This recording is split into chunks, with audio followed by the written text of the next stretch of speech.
Go. We're live. Hello, Internet. What's Or going are we, on? Memorex?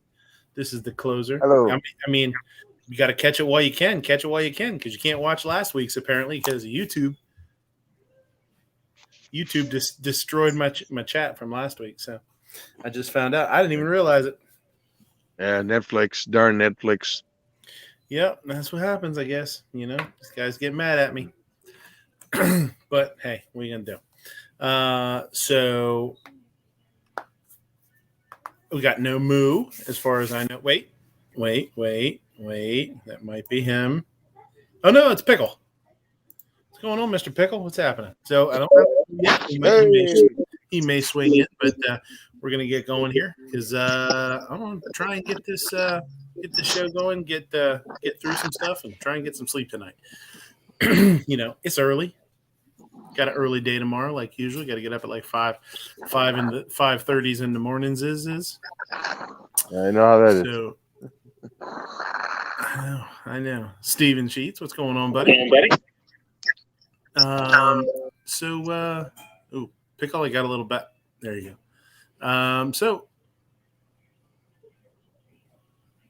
George, what's going on, buddy? Sorry, I think I froze there for a second. Did I freeze there for a second? I think so. I don't know. Just had a little. Just like for a sec, but yeah, I think that's okay. Yeah, having mic problems or something because I kept hearing a lot of. Yeah. So when he cut it off, he's probably checking it right now. No, nothing much. Just a good old Sunday. Weekend's been all right and stuff. Just waiting for your show to hit on so we can all have some fun and talk and have some interesting conversations. Well, we'll give it a shot. Absolutely. Yeah. Ape, what's going on with you, buddy? Good to see you. Not a whole lot. It's getting close to the end of the year, so busy. Yeah. A couple of weeks ago, I did something either very, very smart or incredibly stupid. Those are always those. Whenever a story starts off with that, it usually involves spending a lot of money. Yeah. Or costing a lot of money, or having to spend a lot of money. What's that mean? Not quite. No, about 2.5 months ago or whatever, our shift lead decided, nuts to this, I want to be up during the day when the sun's out. No. Wants to be a privileged prick, so. No, so I kind of got tapped for that position, so. Yay, I am now, in theory, in charge of my other 8 people that work on my shift, so fun. The old supervisory, huh? It's more come in early, talk to the person in the office as to what's going on, and relay any information. Then write an email at the end of the night saying, "Hey, this thing burned down. The fire extinguisher didn't work on it. The fire department's not coming here anymore." And there's so and so left with. So and so left early because they ate some coolant. So and so will not be coming in next week. Setup in this cell did not get done. We're out of tooling. Please fix. Yeah. Everything's on fire. So you're more just like you're like the head squealer above all else. More or less. And then go fix this, go fix that, or questions.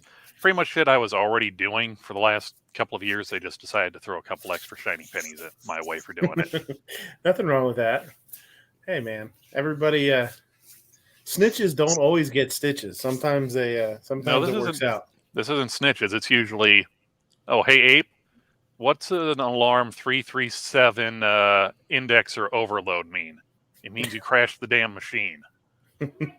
Turn it off. I gotta waddle my ass back up front. Your machine, take a look at it. Hit the reset button. Turn it off. Turn it back on. Then walk back to my when it's done. And then 5 minutes later, oh hey, why is it not moving?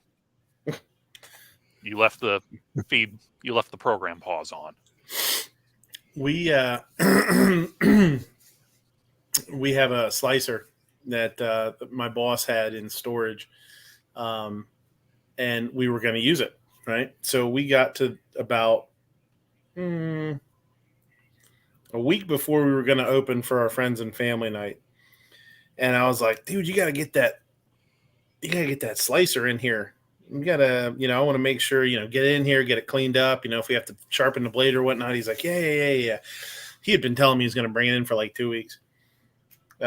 Just talking about screwing up machines. So he finally got it in there, and I was like, man, I got to get this thing in here cleaned up and whatnot. So got it in.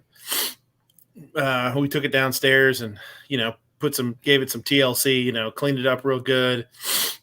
Took all the parts off and cleaned it real well, put it back together and tried to turn it on. And, they have like a knob. Most of them do. They have like a knob or something in the front. Mm-hmm. So I pull the knob out. It doesn't do anything. I was like, okay. Plugged it in. Play with your knob in public. Yeah, I know. It wasn't in public. It was downstairs in the basement. The perfect place to play with it. At work. Okay. So I'm like, yo, what the shit? So I changed it. I tried a different outlet. That doesn't work. I'm like, yeah, what the hell's going on here, man? So their slicers are notorious for having like, safety switches, like kill switches and stuff on them. So I was like, all right, so, I was like the little, that wasn't pulled all the way back. I'm like, okay, so pulled it back and it started to run. But then I let go of the knob and it went in and it turned itself off. I was like, what the hell's going on here? So I had to hold the knob back. I was like, okay, something's screwed up here. And it was, I played with that thing for like 20 minutes. Then we ended up calling the guys in to work on it. The guy came in and I was like, listen, this is weird. I don't know what's going on. I have the tray back or whatever you want to call it, the deck. I have the deck back and it'll work when I pull the knob out. And then I let the knob go, the knob pops back in and it goes. And it won't work on automatic. Like you can set them so that they automatically go themselves. So you don't have to stand there and do it. I was like, I can't get the automatic to work. I'm like, I don't know if something's screwed up inside. He's like, all right, let me take a look at it. I got up the steps, which is about, 12 steps. And he yelled down, he says, hey, come down here. And I was like, oh shit, this guy's going to tell me this thing is totally screwed up and jacked, And I get down and he says, okay. So I had another restaurant that had one like this. I didn't realize what it was like until I got there. He said he used to go to this restaurant. He went to this other restaurant like 5 times, couldn't figure out what was going on. And it's a Hobart. It's a good slicer, good brand, expensive slicer. And you can't. He's like, you can't zero out the knob. So it has a knob on it that you turn it. It varies the thickness that it's slicing. And I have never in all these years doing this in a restaurant have I had a slicer that has a safety built into that. And if you zero it out, it won't run. You have to actually set what you want it for and then turn the slicer on. So there wasn't anything wrong with it. So I know what it's like to have to somebody think they screwed up a machine or not how to work something right. I felt like an idiot. And he's like, well, you don't feel too bad because we only came out once. He's like, I was at this other place 4 times before I realized what the hell was going on with that thing. Snitches get promoted. Yes, they do. A lot of times. Whose finger did you find in the blender this week? None. Nobody's actually. Just good. Awesome. Tupperware, what's going on with you, buddy? Bunch of craziness actually. Yeah. I don't know if you guys ever heard of blue orbs. I don't think so. Apparently, it's something that happens after. They could signify a couple different things, but apparently, it happens a lot of times after people die. So I was coming out of my bedroom the other day after I finished doing a live, and all of a sudden, I see like this weird flickering right by my bathroom, and I'm pretty sure that my recently passed uncle decided to attach himself to my mom and come back home with her and tell me everything's cool. So, wow. Yeah. Can you see anything else? No, it was just like that little thing for a couple seconds, and I was like, this is weird. And then I looked into it, and that's what it said. It's about apparently loved ones passing. So wow, well, just keep an eye on things. You never know. I mean, sometimes some things happen. It's just some things can happen. Sometimes you could bring stuff, home and stuff. So anything's possible. But just keep an eye and see. Let us know what happens, man. Maybe have some other stuff, or maybe that's could have just been a one-time thing. Yeah, because I've seen a lot of stuff too, man. I mean, it's crazy because sometimes it doesn't look real. Sometimes when you see stuff, and you're kind of like, did I just see that, or did I make myself see that? I was like, what the hell? You kind of get kind of freaked, when you start seeing weird stuff. But you just have to throw it out there, like you don't know, just keep an open mind and just keep lookout, see if you see anything else. Other than that, just don't worry about it and stuff. And if it's your relative, if it's your uncle coming back to visit or do something, because like usually they say when spirits come and they follow you and then they want to communicate with you. That's how come there's always banging on the doors and there's always like faucets turning on, lights flickering and stuff. That's what they always say, that they're trying to communicate with you. But I mean, sometimes we can't tell. We sometimes we may even see stuff and we don't, and it doesn't register. You just don't pay attention. You're not paying attention to it, and then you're like, "Oh, what was that?" I used to see a lot of weird stuff when I was working late nights at a private school, man, and sometimes even at a rehab hospital, outpatient hospital. I mean, and we used to hear a lot of crazy stuff. Sometimes we used to hear like furniture moving, the second floor. I'm going like, why are the nurses so loud in their lounge? He goes, that's not the nurses section. It's over here. It's over there on that side. Up there, it's a patient's room. And we're like, ooh, okay, I'm not going up there. They don't like the way things are, they can move around things the way they want, It's crazy, man, because it would happen every other night, So yeah, it's some crazy stuff sometimes. We just hope that your uncle's resting in peace, and hopefully he's in heaven. I mean, it's all we can hope for. When our relatives pass, loved ones. For sure. Yeah. And Mr. California, what's going on, Pickle? How you doing, buddy? Long time no talk. Yeah, it has been a long time. Just I don't have Sunday nights as free as as I would like sometimes, family related. That's cool. All in all, just doing well. Keeping myself busy, and hey, I'm not behind bars, and which is being a gun person in California. That's always a plus, right? You got one foot in the jail, one foot in a banana peel, right? You're just waiting to get hauled in.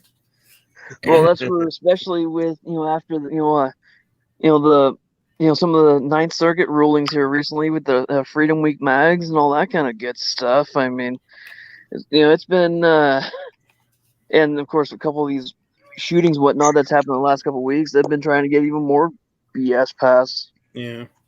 Oh yeah. They so yeah, I'm sure all those crazy mags that got into the state over that week or whatever it was is that drove them absolutely bonkers, huh? Oh yeah, that's where, because the Ninth Circuit en banc just said that ruled here this last week that the magazine ban was constitutional, and it's going to have to go back to the state court that said it wasn't, to have a determination of exactly how they're going to handle everything. But they're telling him he has to rule in favor of California this time, and so they're going to, they may very well try to ban the possession of all the Freedom Week mags. Wow. So, but there was 30 rounders before that, right? I mean, there was 30 rounders in the state before that, correct? There was some back from the assault weapons ban was from implemented in '94. So but that's not any PMags or anything, huh? Right. So that's where the mags that were in the state in '94 were grandfathered, but that's where, depending on how it's ruled, the new ones won't be may or may not be grandfathered, and they may decide to try to go after the old ones as well. but that's for after having millions. I don't know if they even know exactly how many, but it's in the millions of magazines in that 7 days that came into the U.S., into California. I mean, that's why the rest of you guys couldn't get magazines for that week. It's going to be interesting. Well, if 1 million of them went into California and they did a ban and they said you should turn them in, they'd probably get about 1,000 turned in. And then what are they going to do? You know, it's just there was a company that I was ordering mags from, and they were around $11 to $12, I believe. They were 30 round mags, aluminum. They were black, flat dark earth, and gray. Mm-hmm. And I remember when the assault, the magazine ban was like, oh yeah, it's unconstitutional. We're gonna take it down, or like it was taken down for a while. All of a sudden, it's like the mags just disappeared. You know, the availability was hard to get mags, and then they say, oh okay, it's coming back. And I was like, oh gosh, here we go. Now now magazines are available now. You know, it's just hilarious, man. Oh yeah, people are waiting for it, man. When something comes down, people go after it. It was, they were available to order for about 5 days. So that's where, and there were a lot of companies around the country that were prioritizing shipments for California. Because as long as it was, as I understand, as long as it had been processed and put on the shipping trucks before that 5 days was up, it could be delivered to the state. So there was a lot of companies that were doing, everything they could to prioritize those magazines. And I think the last time I heard an estimate, it was somewhere north of 8 million, mags. Wow. It was ridiculous. Yeah. Anything from P mags to 33 round, Glock fun sticks to AK mags to pretty much anything and everything you can think of. Like AK drum mags and stuff. Oh yeah, there was, there was a report here not long after that happened. A guy was shooting an AR in Southern California, and his D60 got confiscated. It had been one he had legally purchased during Freedom Week, so you were supposedly able to keep them and use them. But the cop that he ran across confiscated his mags, and him and his buddy, he actually spent the night in jail. When they got out, because they were, and proved it had been purchased during Freedom Week, it took them like 3 months, and then I think the cops that confiscated said it got lost or something, so they never got it back. Yeah, I'd read an article where a guy had his mags confiscated, and he was trying to get them back and say, "Oh, you have to go to the DA for that." He goes to the DA for that. So, "Oh no, you have to go to you got to go to the sheriff's department for that." And so he just kept getting the runaround, and through all that legal stuff, he just said, "You know what? I might as well just buy some new ones, because me trying to get my magazines back, I'm spending more money going through the dang, red tape, bull crap, to just to get his magazines back, that he just said, the hell with that. I'm just going to buy new ones." That's what the guy did, man. He had to get new magazines. Yeah, that's where I know anybody I talked to about it that managed to get their hands on some of those Freedom Week mags. I've always told people it's still in limbo. Just, take those magazines, put them in the back of your safe, and wait until the court cases are done before you pull them out. Just, write it out, see what happens. And even then, I don't advise people taking, depending on where you are, but that's right, I don't generally advise people taking them to the public range, just because even in areas, it's declared legal. Some of these areas, the Leos are really, really against it. And even if it's legal, they may hassle the what out of you and try to find anything and everything they can that's not legal. So you're better off just not paying a target, just kind of holding on to those for a while and wait and see. Yeah.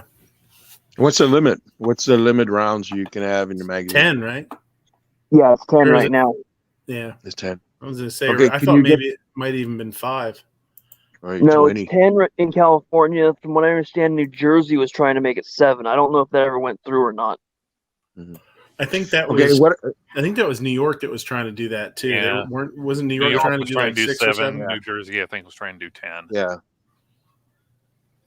Now, say if you get a magazine that looks like a 30 rounder, but it can only hold 10, would that be legal for you to have?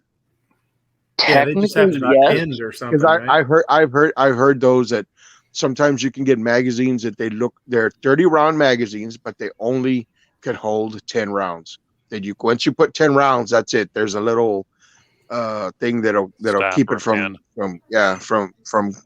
putting more rounds than 10.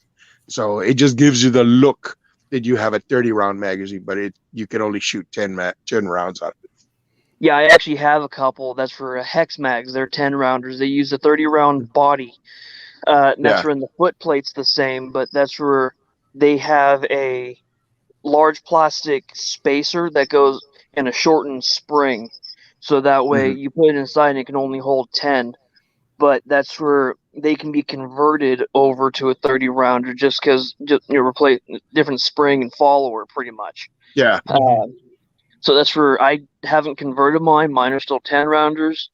But that's where the reason I bought those when I first was putting together my AR back when you could still put them together without too much hassle was I was looking for magazines, and hey, here was it was like a 6-pack for ended up being I think like $9 a mag when you did the math. So I was like, okay, I've never heard of a hex mag, but I'll give them a try.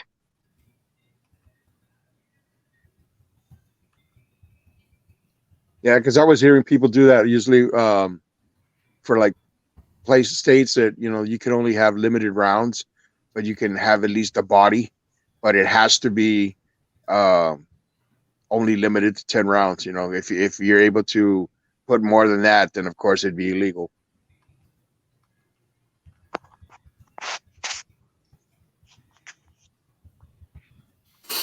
Yeah, different states have different rules on it.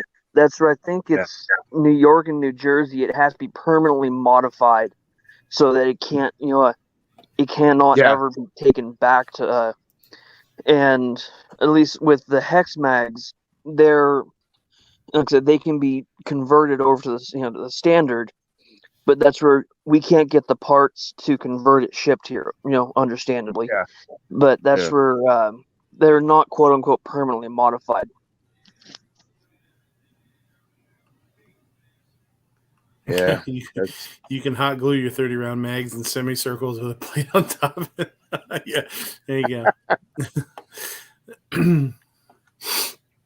Yeah, what happens if I'm surprised they even let you have like mag couplers and stuff like that, or don't they? I could see them trying to make that illegal too. Like, well, if you got 2 10-rounders together, that's really like a 20-round mag, so that doesn't count. I've never looked into the laws on the mag couplers. I know at one time I had a buddy tell me at least on the 10-round magazines for the Ruger 1022, they had a plate that would attach to the back of your magazines, so it allowed you to have 5 of them hooked together in like a star shape. But you had to pull it out, spin it, put the next one in. So technically, it was considered different magazines, even though they were coupled. But I don't know if that's still the same. Yeah, I saw that with an AR mag, but I saw one with 20 rounders, and then I think it was 20 rounders, and I think I did see one with 30. I think it was with P mags. It was like that coupler that they would hook on like 5 mags together. Yeah, I seen that with the 1022s. Those look hilarious. Yeah, I mean, that's where it's unwieldy with the 1022. If you had that in a 5.56, that seemed like it would add a lot of extra weight. Yeah. Yeah, that would be. Yeah, it would almost be like having like one of those. Was it P60s? What is it called? The drum mags. They have the 100-rounders too. Those crazy big ass beta mags. Yeah. Yeah, they got the beta mags too and stuff. Yeah. At least the drums, the bottom of them is enclosed, so if you were to prone out or something, you're not stuffing the bottom magazines full of dirt just so you can turn around and shove them in the rifle. That's true. I'm not into the big magazines for the most part anyhow. That's the only reason why I'd use even a 30-rounder is just like I don't that way I don't only have to reload once every half hour or something, because that's where I tend to do more slow fire just because I'm too dang cheap to want to spend that much on ammo just to hey, let's see how I can empty this 30-round magazine in 30 seconds. Like, Yeah, and Yeah. only 3 of those rounds actually hit the freaking target I'm shooting at. That's a Yeah. lot of money I put round in that do nothing. Yeah. Yeah. Yeah, when you're shooting something and every time you squeeze the trigger you think about how much it costs, then you change the way you shoot. For sure. You shoot one mag, it's like, oh my god, there went like 20 something bucks. Yeah, I know. Yeah, I know. It's crazy when you think about it sometimes. Some of that high caliber stuff too. Some of that big That's why I stuff. like shooting my. That's why I like shooting my Ruger 1022 because like I could shoot a whole mag. It's like, oh, well, that was barely $1. Yeah. Yeah, verse. All right, let's see what we got going on here today. We got. Yeah, the most expensive ammo I currently have is my hunting ammo for my 308. It was $46 or $47 for a box of 20 of non-lead. Yeah. Oh, you have to use non-lead. You have to use copper only, huh? Well, it's a non-lead, so that's where in the rifles typically, yeah, you're shooting the copper. In Mhm. shotgun, you can use steel or tungsten or bismuth or a number of other Okay. things. Just can't be lead. But yeah, that's like my deer rifle. That's where I'm running. This is my 3rd or 4th year that I've been running that same box of ammo, and I've still got like 12 rounds left. Yeah. All right. Nevada Supreme Court can't sue gun makers over Las Vegas massacre. So this is a slap in the face to the Sandy Hook thing too. So I mean, you got one on one side of the country, one on the other, kind of looking into this thing. The Nevada Supreme Court ruled unanimously this week that the state's immunity law prohibits suing gun makers and sellers over Route 91 Harvest Festival mass shooting deaths. The parents of Carrie Parsons, who was killed in the mass shooting at a Las Vegas festival, along with more than 50 other people, filed a lawsuit against Colt Arms and other companies that made or sold the weapons used. That suit was transferred to federal district court, which then sent questions on Nevada's statutory immunity provisions protecting gun makers and sellers to the Nevada Supreme Court. The court ruled unanimously that the statute prohibits the Parsons from suing. On October 1st, 2017, yeah, we all know what happened. He fired 1,100 rounds into the crowd, or 1,050 rounds into the crowd from 32nd story. 58 people died.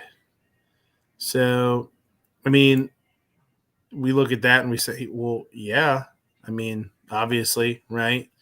That makes sense. But the fact that it actually had to go to the Supreme Court of the state is pretty crazy. You know, it had to be decided there. It's pretty nuts, but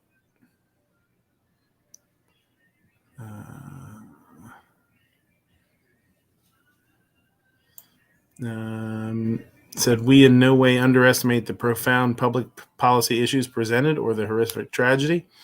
They urged this legislature to act if it did not mean to provide immunity in situations like this. Yeah.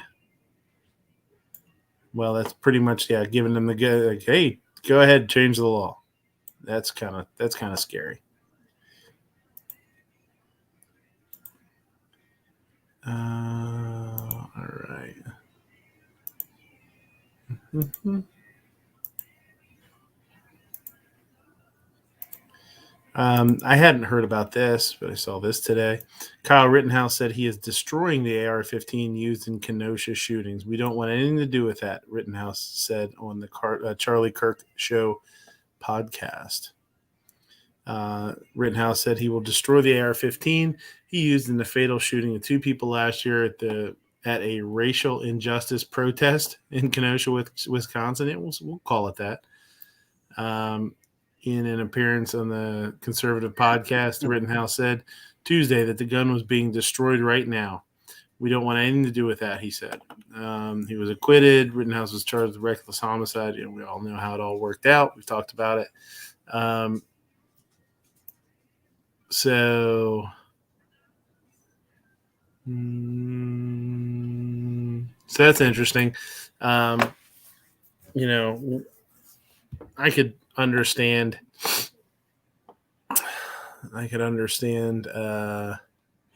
Not wanting to have anything to do with it, having it destroyed. I mean, I guess I can understand that sentiment. I know there's people that have, that their guns that are, maybe used in crimes or murders or suicides or whatever. If they're stolen from them, then, they just have them destroyed. They don't want anything to do with them. On the other hand, there are people that keep them. I know a guy that, whether you think it's right, wrong, or indifferent, they had a family member commit suicide with a firearm, and they still have the firearm. They didn't get rid of it. That's where he's destroying that one. Is he now going anti, where he doesn't want firearms around, or he just didn't want that particular firearm? Because I know that's where I think it was GOA was trying to raise money to try to provide him another AR. Whether or not he wants it might be another question. Yeah, no, I haven't heard anything about him and his. I haven't heard anything about his firearm beliefs as of now. I don't think it says anything in here.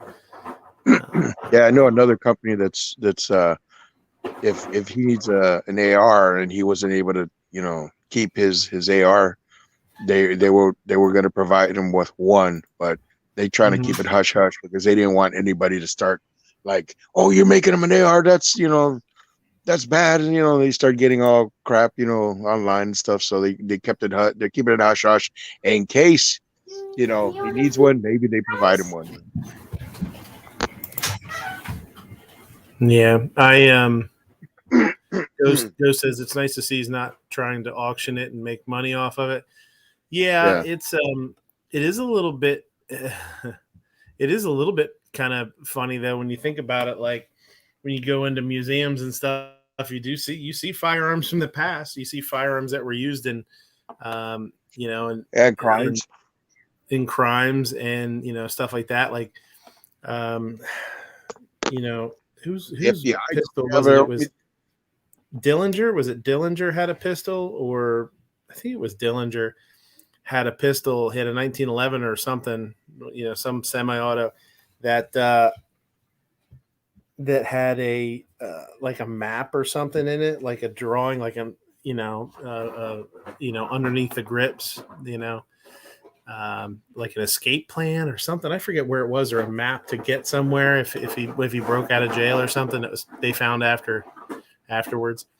I had to imagine like the Bonnie and Clyde arsenal is in probably some sort of FBI museum somewhere, because I think they had the car on display somewhere.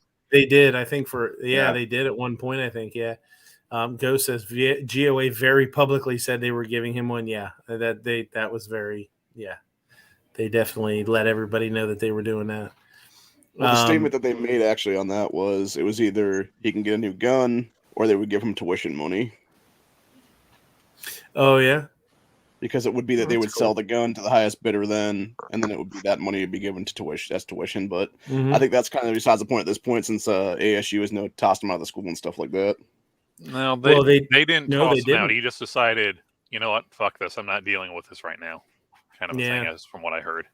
Yeah, they actually made a statement. I thought we talked about it last week. I think they made a statement that they would allow him. They weren't gonna bar him.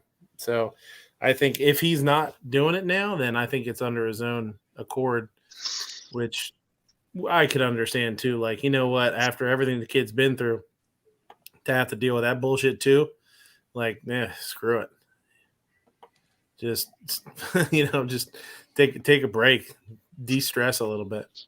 Yeah, because that's what I heard during the trial. There was people like, well, you're not, you say you're going to this school, but that's where they've never actually had you enroll. My understanding, he was doing some online classes. It was like the class, it was like bridge classes, like between your high school and getting into full-blown college, there was a couple classes you could take that would like help set you up for a better English class, better math class, something along those lines. Was what I understood he was taking, during the trial.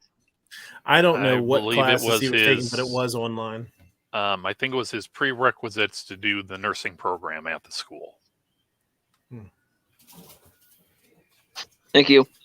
At least according to Liberty Doll. So I know Budget talked about this. Well, not Budget. It's not Budget anymore. I say Budget all the time. You all know MK who I'm Outdoor talking Journal. Yeah, MK Outdoors. Yeah. We call him Budget in the middle of the MK shows. He goes by Budget still. Yeah, I know. Budget, it's hard to break MK, that. Budget Mac. Yeah, you can call him Budget Mick. Burnaby says, I'm sure a skateboard company will send Kyle aboard to endorse soon. They might, yeah. Too soon. Too soon. Too soon. Too soon. It'd be And then- Kyle and- proof. And, Kyle proof. they should. I'm sure Hollywood is trying to get Grosskreutz to play Bucky in the new Avengers stuff, huh? Ooh. Get himself a bionic arm. Did you guys see? Now, who the hell was I listening to?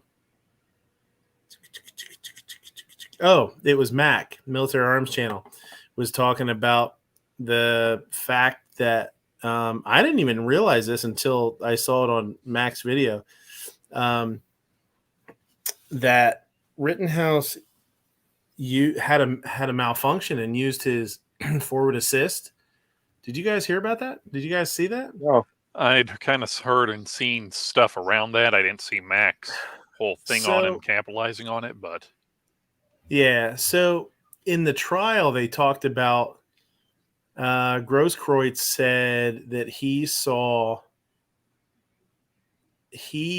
only, I don't remember exactly how he said it. Basically, he produced his handgun or thought, he was going to have to use his handgun when he saw Rittenhouse rack the gun or work the charging handle or something.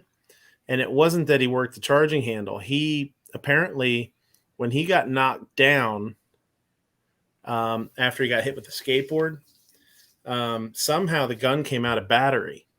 And in an interview, Rittenhouse said that he looked down and noticed that the ejection port was open, and he used the forward assist and shut it, sent the bolt home, and then squeezed off around. That's when he shot Grosskreutz in the bicep, I think. So, it was that's pretty crazy because that all happened so damn fast. Like I can't.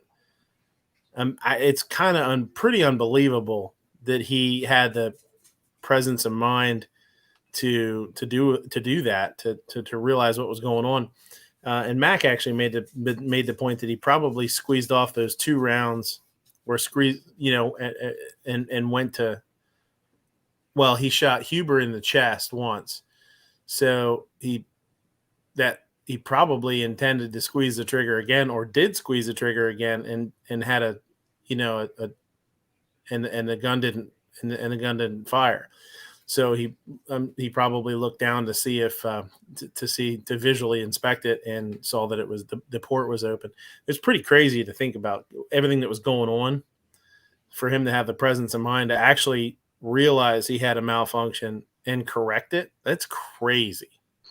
Especially because if you listen to him during the trial when he's talking about it, you can tell he's not that familiar with firearms. He's not well drilled on them. Yeah. Yeah, it was pretty nuts. So that was definitely pretty interesting. Son of a bitch. I just totally. Hold on. Let me see if I can get back to that. All right. So Alec, I know, but anyway, Budget was talking about this on his show. Alec Baldwin, the trigger wasn't pulled. I didn't pull the trigger. Actor Alec Baldwin told ABC News George Stephanopoulos in an interview he has no idea how the live bullet got onto the set of this film. Rust, but he didn't pull the trigger on the firearm that killed one person and wounded another. He also went on to say how he really tried to push some blame, which I suppose I don't blame the guy for not, not owning, taking the blame for this. I mean, I guess who would want to have the blame of somebody's death on their hands because of some sort of negligence? I'm still a little on the fence about, who I really think who is at fault, if it's one person or multiple people. But, he said he never pulled the trigger and the gun just went off. So, he also says that he feels no blame because the gun, was handed to him and should have been safe, which I don't 100% disagree with. I know some people look at it differently, but it does sound like it was a pretty loose set as far as their handling of the firearms, which I think is where all the issues really stem from. The fact that they didn't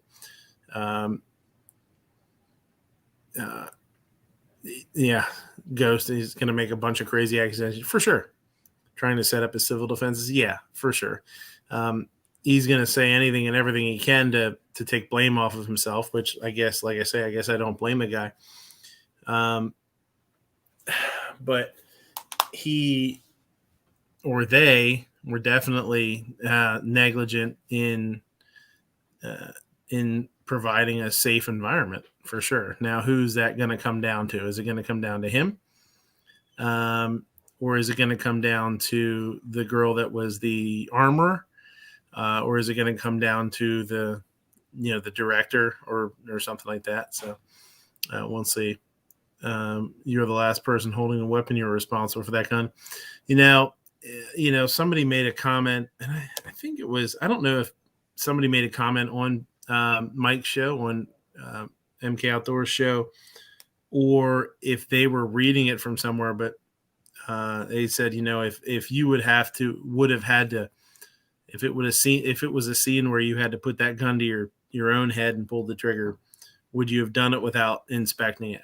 And I thought, well, that's a hell of a good analogy. And I never really thought about it that way. So, and that's what to me, that's what watching these shows and being interactive with these shows is about, is finding new perspectives and new information and, learning and growing basically. But, having somebody say that to you, like, boy, would you really trust that person?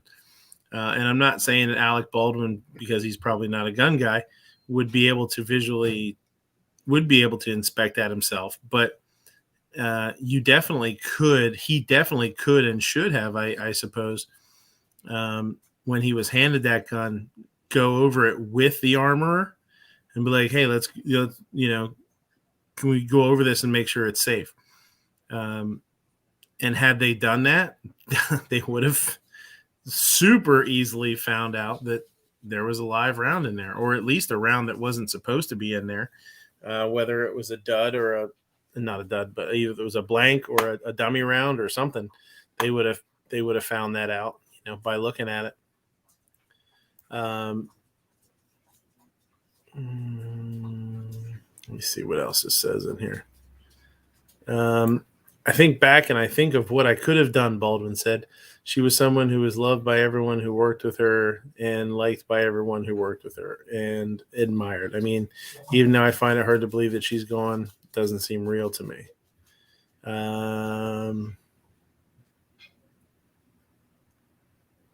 So I don't know. I haven't watched that interview. I really kind of didn't want to. I didn't really have a desire to, because I don't know. Just wasn't interested in it, I guess. Till I hear more about any. All I really care about is any kind of facts that happen. I don't really care about hearing it from his own mouth, like what he feels or what he thinks or what he believes, because it doesn't really matter to me.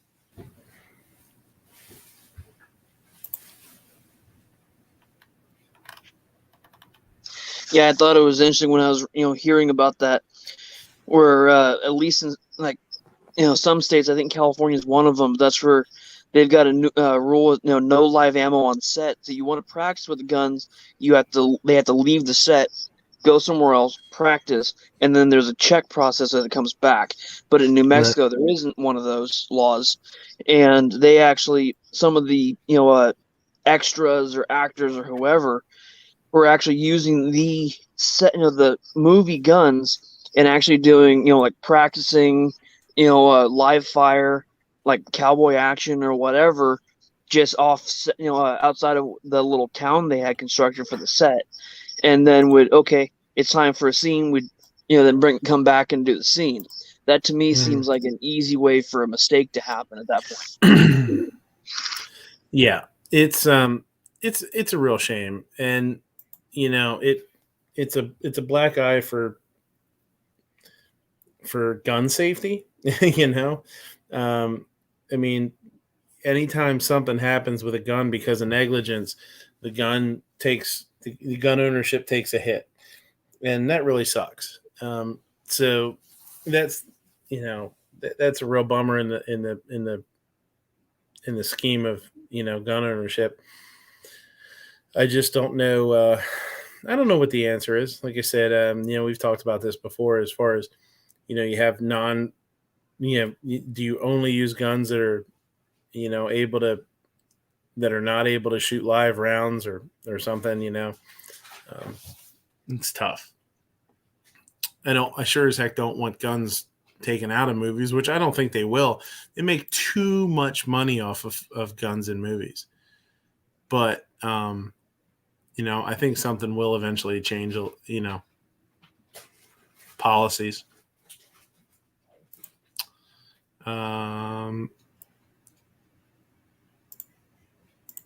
Dr. Oz is running for Senate.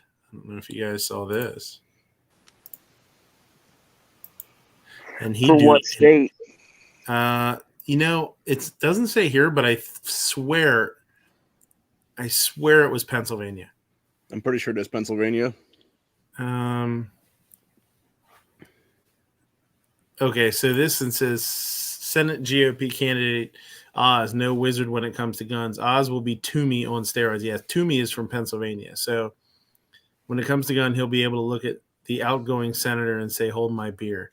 Yeah, so, yeah, Dr. Oz do not like guns for sure.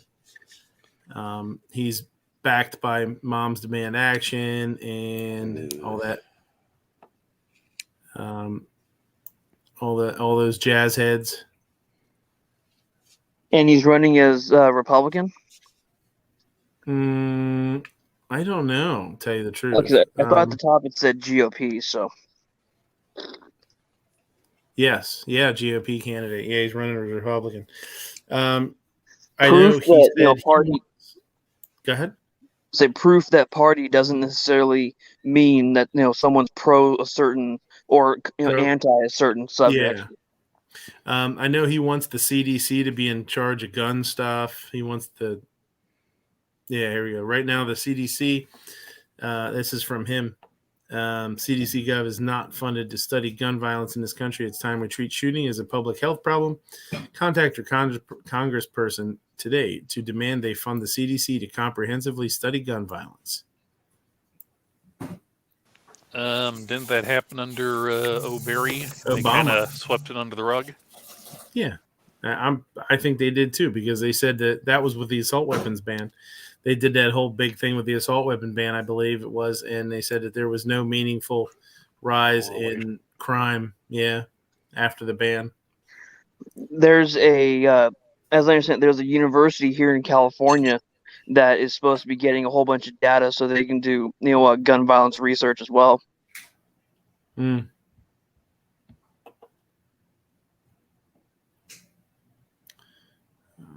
Well, so there's that. Be interested to see what the hell happens. He must own a home here or something. I don't know. I don't know anything about. I don't know anything about him. I was really surprised to see that it was a PA thing.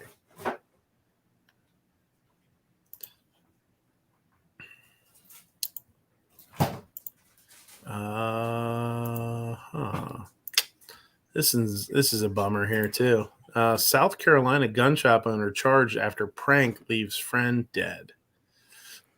So this guy owns a gun shop in Kakalaki. Jail records show John Whitley, who owns Coastal Firearms, was arrested Monday on the charge of involuntary manslaughter.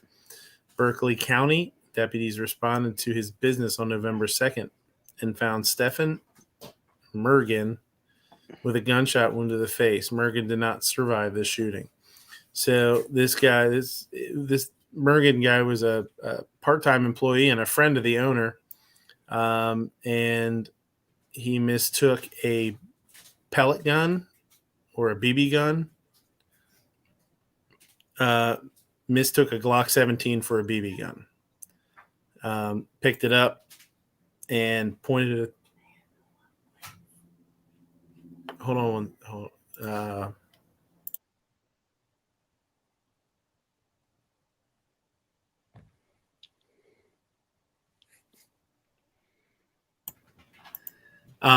Mistook it for a BB gun, so he must have it. Maybe they have one around the shop that they play around with. Who knows? Mistook it for that. Pulled up, shot his friend in the face, and killed him. Ouch! Fucking crazy. And that's why I don't care if it's a BB gun or a Nerf gun or anything. You don't do that.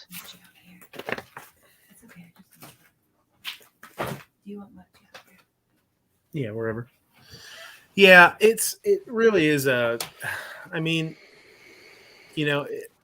harmless fun, whatever you think, whatever they thought it was. And maybe they did it back and forth. Who knows? Maybe that's something that they did. Maybe they, shot each other with it and it was like a joke. It was a gag. It was a prank. It was whatever. But somebody, had a look. It is kind of crazy to think he had a loaded firearm laying in the shop too, somewhere, anywhere. You'd think that. I know if it was me, if I owned a firearms gun shop, I would definitely be carrying all day. But I don't. Thinking having any loaded guns laying around anywhere seems like a bad idea. Just with so many people in and out of gun stores all day looking at stuff, and some places having multiple employees walking around, like it sounds like it just seems like a horrible idea. The only gun shop I knew that they're not even around anymore. They used to have loaded firearm that wasn't directly attached to somebody's hip. It was a double barrel shotgun that was it wasn't in amongst the rest of the guns. It was over actually near like the owner's desk. Mm-hmm. That's where so more you had to go past the counter, past the back counter, and then over to his desk. It was his it had old guy at the time. I think he was in his 90s. It was his anti-theft. If more or less, if you were crazy enough to try to stick up the place, you would have essentially you'd have the gun counter on two sides, and then the old guy with the double barrel on the third side, so, to deal with. Yeah. And from what I understand, it was like a double barrel 10 gauge. I think he ran triple aught in that thing. Jesus, so it would have made a mess. But he also that place never had any issues. There would have been a mess on both ends because you get that little old man shooting a cannon like that. Who the hell knows what would have happened to his shoulder? He would have had shrapnel coming out the back of him.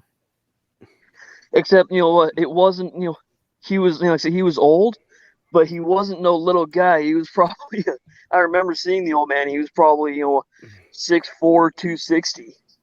Yeah. Nice. Wow. It's funny. So this guy.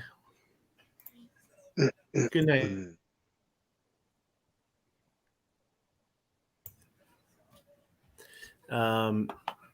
So I don't know if it says. I know he said he was they gave him a $15,000 bond.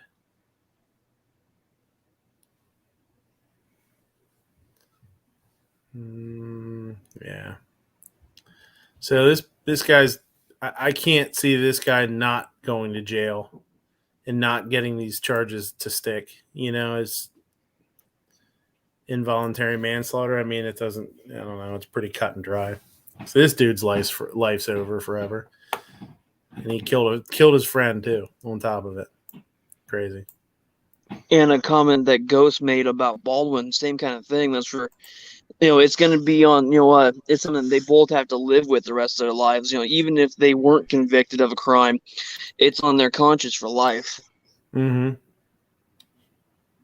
Yeah. So I don't know what's going on. Do you guys know anything about? I mean, I have an article pulled up here, but I haven't read it yet. Roe versus Wade. Roe v. Wade's all hot in the news again now. Last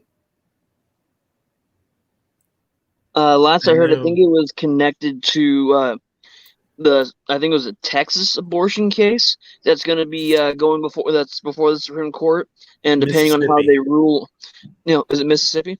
My bad. Yeah. It was depending on how they rule on it, it could affect the old Roe v. Wade ruling. Yeah. So it says at issue in Wednesday's case, Dobbs versus Jackson, was a Mississippi law that bans abortions after 15 weeks of pregnancy. Until now, all the court's abortion decisions have upheld Roe's central framework that women have a constitutional right to an abortion in the first 2 trimesters of pregnancy when the fetus is unable to survive outside the womb. Roughly 24 weeks. But Mississippi asked the Supreme Court to reverse all its prior abortion decisions and return the abortion question to the states. Wow. Well, technically, when Roe versus Wade was created, it was only supposed to be first trimester, so it'd be the first 12 weeks. It was never supposed to be anything past that. And the only reason it even became law at that point in time in history, it was not due to the effective ending of life in the womb. It was due to the fact that you had a bunch of Supreme Court justices say, oh, this is about privacy rights. That was the only reason it ever became law. And even Jane Roe herself in the 1990s, when Ruth Bader Ginsburg was actually the head justice, went back to the Supreme Court and was like, I know how many lives have been ended because of this. Please overturn it. And Ginsburg's like, nah, we're good.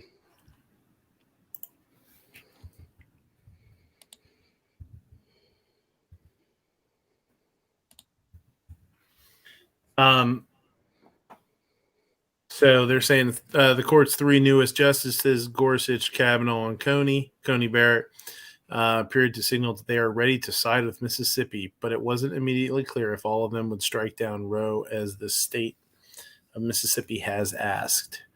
And this is pretty interesting because my wife had brought up something the other day. She said that she saw an article about, and I pulled up something with it. I don't know if this isn't the article that obviously this isn't the article that she saw, but I just Googled it and found this one. I thought this one was from Healthline. Said, why are so many teens ditching condoms? And one of the, I guess, condom use is down, like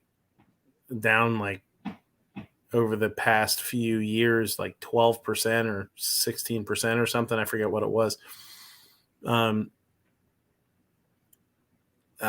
From 2007 to 17, fell from 62 to 54%, but I think it might actually be a little bit lower than that now. And, her and I were talking about it. I was like, well, things like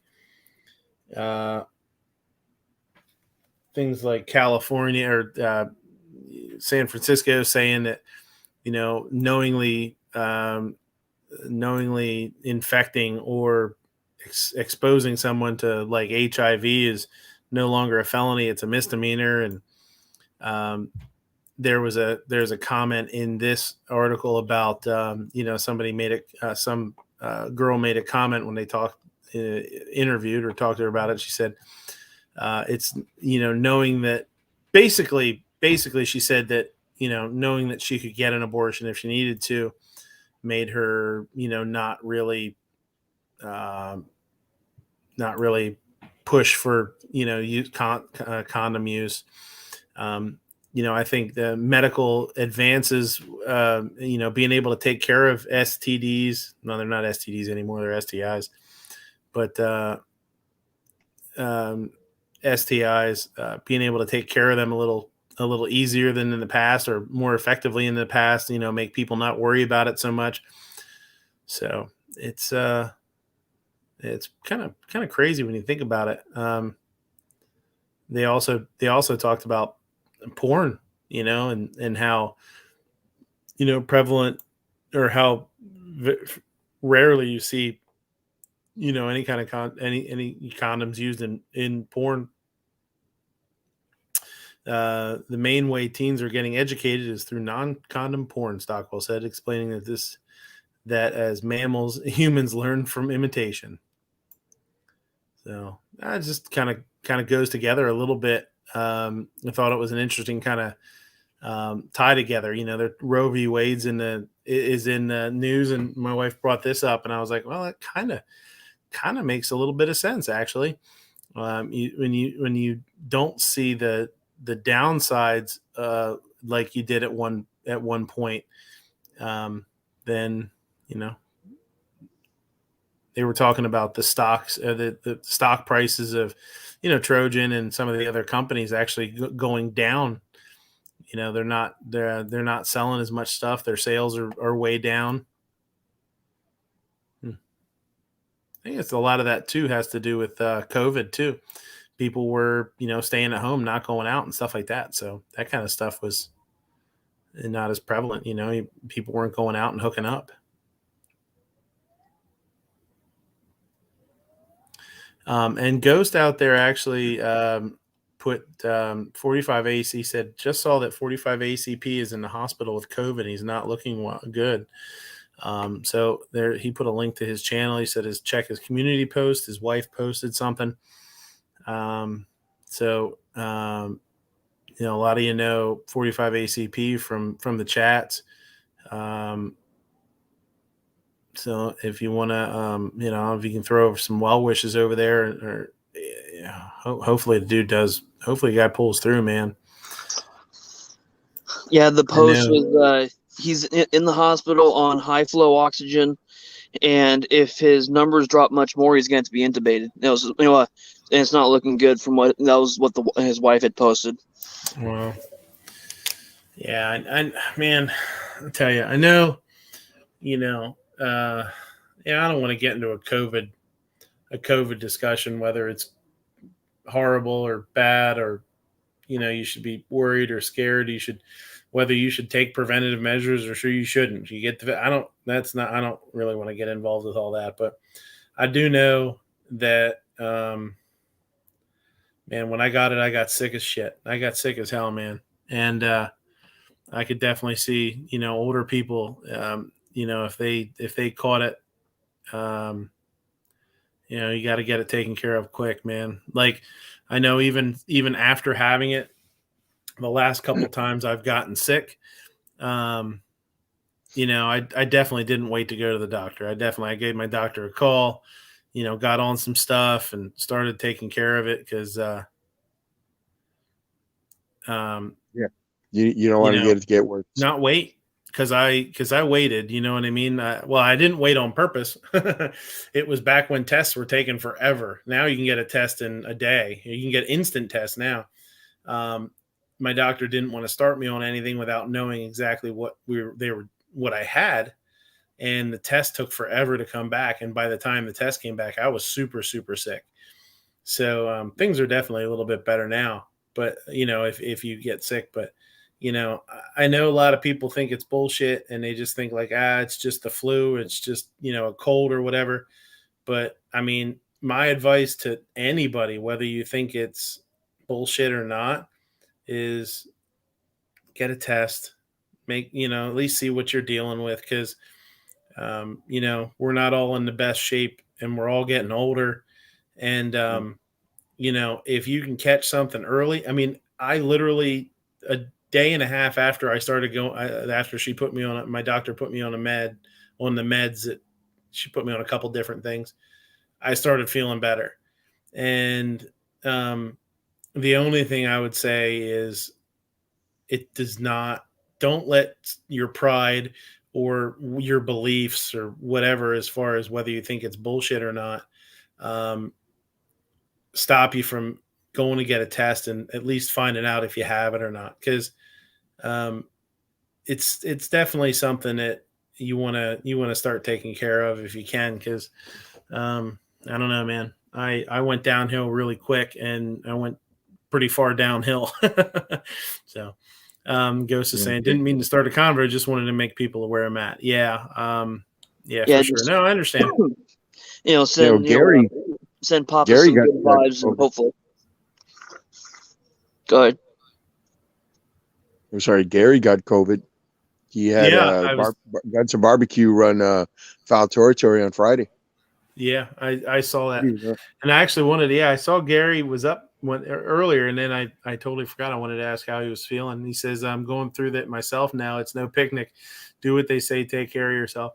Yeah, I mean, I get it. I understand it. People have different views and beliefs, and they want to. Some people do it for different reasons, as far as not wanting to comply, quote unquote, whatever. We'll throw the hand quotes up there. But I think that if you do get sick, like I say, if you do get sick, go in, get the damn test done. And if you do have it, at least you know where you stand. You can get on some meds for it and hopefully, hopefully start feeling better, or hopefully not feel bad to begin with, or get worse. I just know it was pretty miserable until I got on something. Yep. Yeah, because like I say, man, my best friend, man, he's still on oxygen, man. Oh, hasn't gotten any way better. How long has he been in?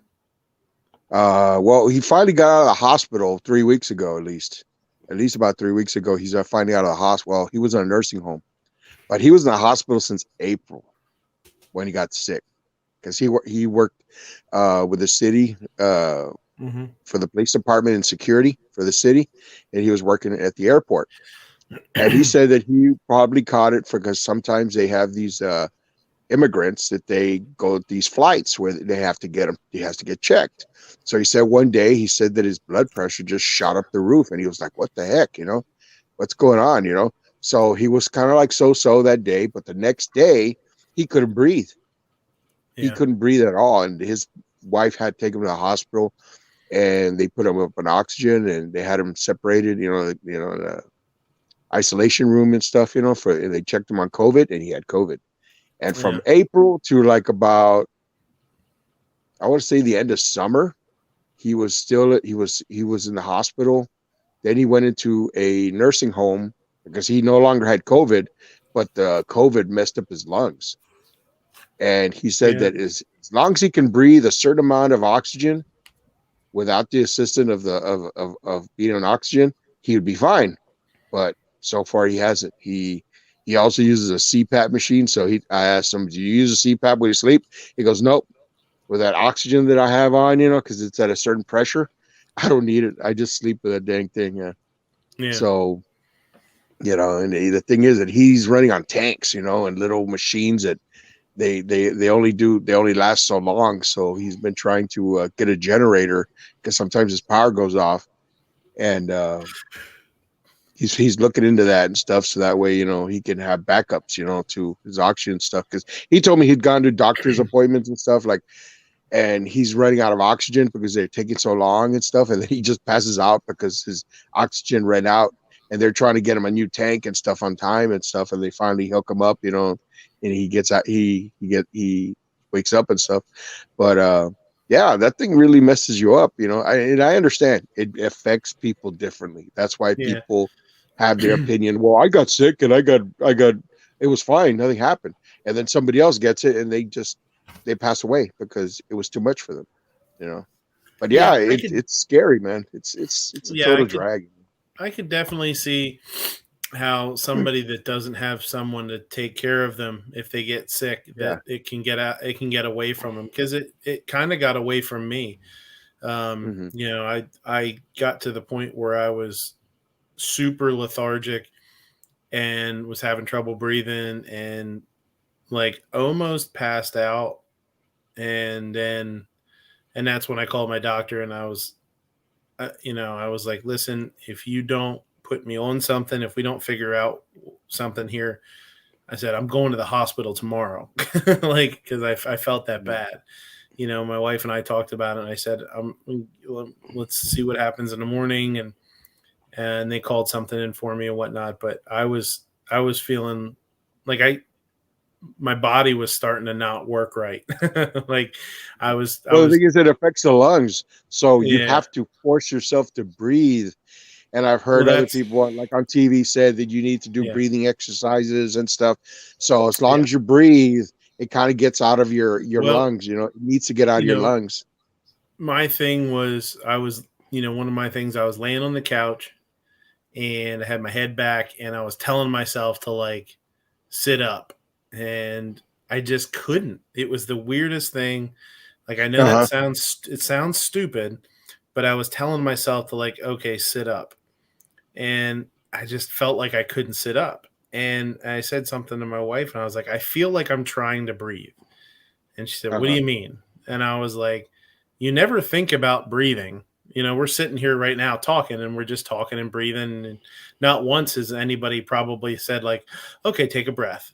And that's what I got to the point where I did that. And I was like, I was telling myself to breathe. And she was like, holy shit, Trav, like that's bad. You know, like we got to do something.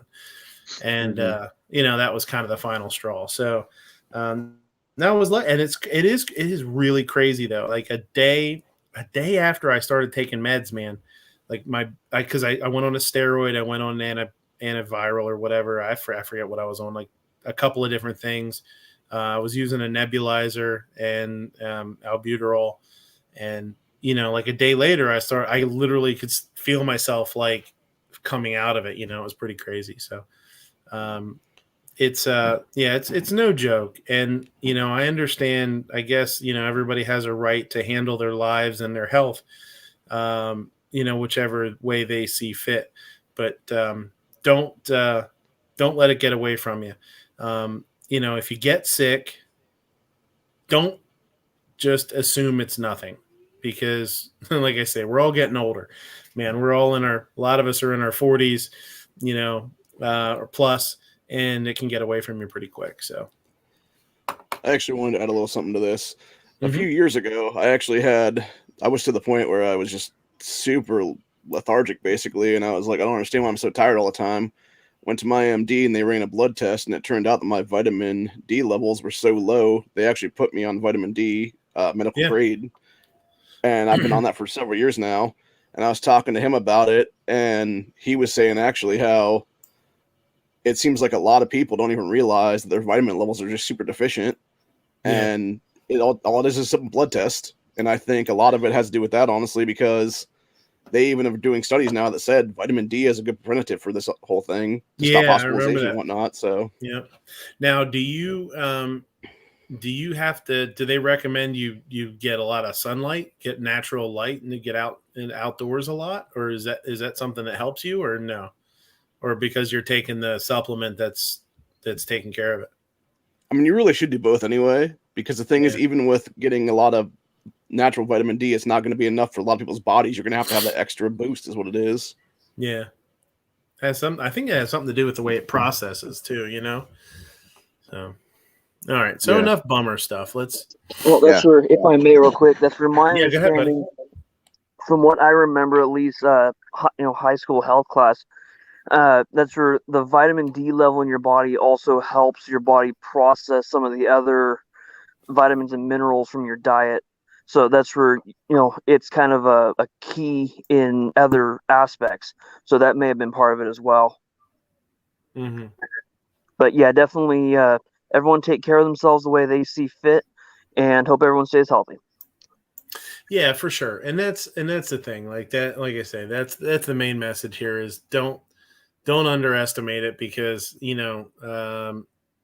Moo's out there. He said, I crave the D. I take all the D I can get. D's, Dems, and Does. Don't underestimate it because, because of some sort of, like I said, some sort of pride or some sort of, whatever. It's not worth it. It's not. You can do drive through. You can go get a test quick. make sure you know what you're dealing with. I mean, why not? Why wouldn't you? Why wouldn't you want to know what you have? If you could, like, if it's like strep throat. When you have a bad throat or sore throat or something, they'll test you for strep. Nobody is ever going to be like, turn down a strep test. Be like, no, I don't want to know if it's strep. Like that's stupid. Just go get the test.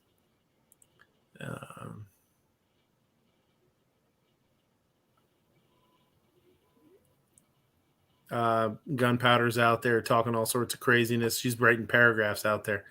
Girls write a lot.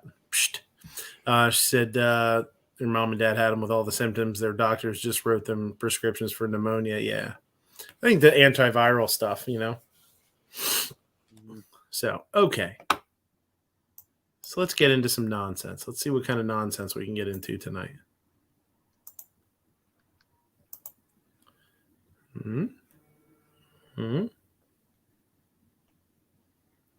I just got a text. No problem, Ghost. I mean, it's good to know that people are having issues because, sometimes it's nice to hear. I mean, honestly, it's nice to hear from people and you're not feeling well. I know this is like a basic thing, but when you're not feeling well, it's nice to hear from other people and be like, hey bro, how you doing? Like, I hope you, feel better, like whatever. Gunpowder says it seems my dad has caught pneumonia easier and more often now. It's funny you say that because my wife just texted. She must be listening. She texted me permanent cardiopulmonary damage. And with me, and this is kind of weird, but ever since I've had COVID and I've talked to my doctor about this, and she's not surprised because she's had other patients that have done this, I guess, or had this, or she's seen it. I have trouble with like clearing my throat. I feel like a lot, like not all the time, but most of the time, I feel like I have to clear my throat. I do that a lot. I do that, and it's not a cough, and it's not anything. But when I talked to her about it, my doctor was like, "Yeah, that's probably something that happened from when you were at COVID." So it's not surprising. There's a lot of people that have residual stuff, hanging on. Hey, there's Mr. Knives. Hey, Knives. Hey, Knives. Gunpowder says, I keep all of us doubled up on vitamin D, C, zinc, and B12. Yeah. Now, if I recall, it's not that, as far as vitamin D goes, it's not that the sun gives you vitamin D. It's that sunlight helps you metabolize what you already have. Right. And that's what I said. It helps you process it somehow, I think. Yeah.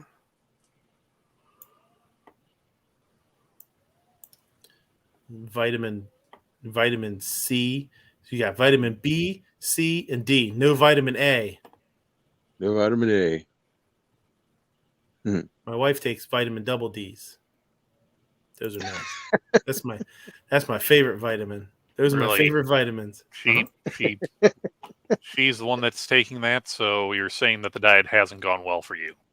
Oh. Why am I not? Hold on a second. Did you call somebody white trash on the Instagrams again? Probably. Yeah, probably. Will you ever learn? That's Skylar. This bad boy. There we go. Skylar.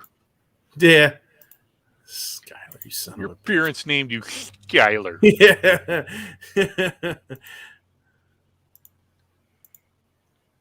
All right. There we go. Now it's working. Says her. I bet he's thinking of other girls. Him. One day Rick Astley would die and no one will click on the headline. Ooh.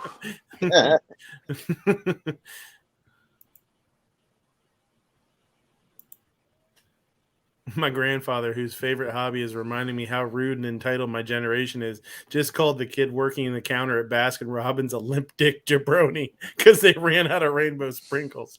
God, I hope that's God true. damn, never enough ammo's getting ornery in his old age. Yeah. Oh, if that's true, that would be awesome. Give me my sprinkles, you limp dick jabroni. This seems like a good play. Guns and Moses. I like it. Eh. It says I if heard they it was did this good. at church, I'd go. It was good, but they parted ways. Nah, I see what you did there. I like it. So this popped up today on Instagram, and I was like, hey, I know where that is. It says hold the nuts, Uranus Fudge Factory. Look at that. Right there. Best fudge comes from Uranus.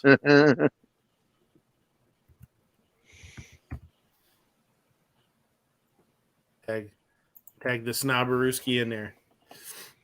Exit 163. Uranus, Missouri. Uranus misery.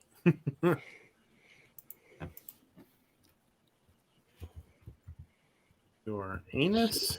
Is that anywhere near budgets, Pooper Rate Motel? Probably. Mm-hmm. It's fun when the meme doesn't need a caption. Hey.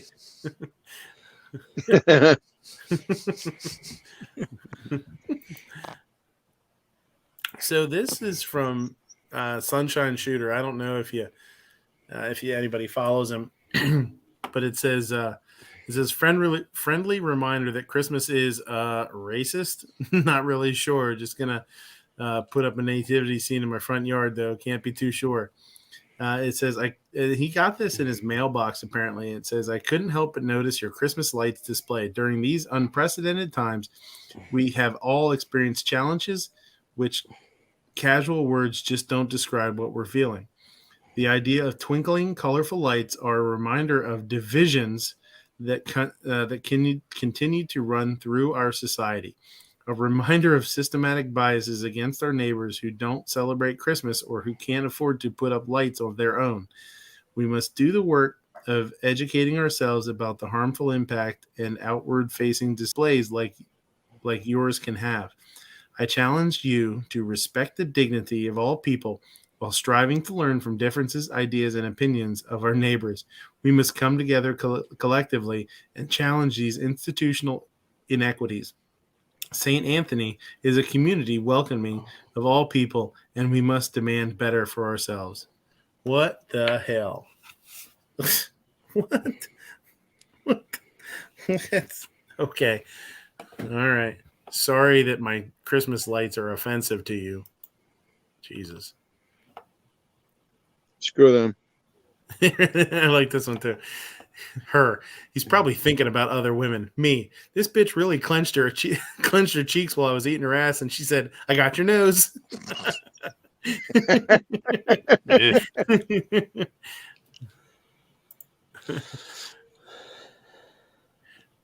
Ghost is going full Karen out there. I don't have Moo here. This one. Oh, jeez. Oh, here. What the hell? It keeps turning the sound. Here. That hurt. Yeah, man. This is scary. Oh, shit. Oh, fuck. Hey, are you okay? Fuck no, I'm not okay. I'm so sorry. I'm so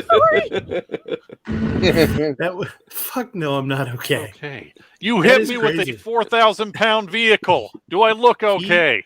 I'll tell you what, this dude is lucky as hell because he went over the top and just kind of did a roll. And I mean, if it was going to happen, this is about the best way it could possibly happen. Oh, shit. Oh. I'm trying to figure out what the hell she was doing when she crossed the line like that. Okay. Fuck no, I'm not okay. I think she lost control. I think she actually went off the side of the road. Maybe she was on the phone or Overcorrected. texting. And when she hit the dirt or whatever, it looked like it just sort of, she went sideways. Yeah. says Mother Nature said hi. This is scary. Dude, How rotten was that tree? pushing a baby, a stroller. Dang. Is there actually a kid in Almost. that? No, it's so close though. Look at that, like pieces from the ceiling and all sorts of crazy shit. The roof, yeah, it's nuts. Arizona, Kyle Rittenhouse didn't get a guilty verdict because he was fucking white. Kyle killed black and brown people. ASU socialists protest Kyle Rittenhouse attending online classes at the university, even though he is no longer enrolled at the school. We want to say Kyle Rittenhouse is not just any random killer. He's a white supremacist killer. He is a vigilante. He's a descendant of white Americans who killed black and brown people. And those white supremacists back in the day were also acquitted of all charges if we have read history. Okay. What a bunch of dumb idiots. If there was white privilege, then bullshit that too. other guy that shot the black dude, you know, the three guys that went after that one black dude, why didn't they get white supremacy? Huh? Why didn't they get cleared? Biden versus a dildo. Does the job it's supposed to? Yes. Capable of satisfaction? No. Yes. Reliable? No. Yes. Fake? Both get the check mark. And then a real dick is a real dick. Biden? Yes. It checks out. I checked it out, and this is legit. This guy says dildo for president.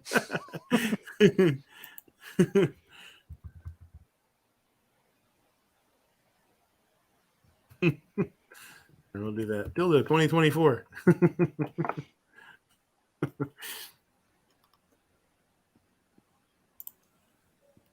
What a shame. Ghislaine Maxwell committed suicide next week. Yeah, I saw this one. I had to do one of my own. I had to rip these guys. I ripped off ideas for 2 Instagram posts today. And they were both funny.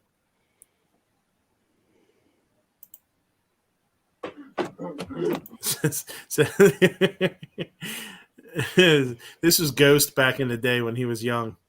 Coming home drunk from golf to wake up my wife to tell her I broke 90 like a big boy. Hey!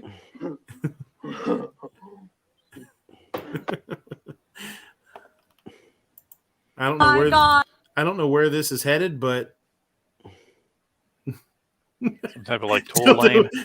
Ghost says dildo for president. I was drinking milk and almost spit it out laughing.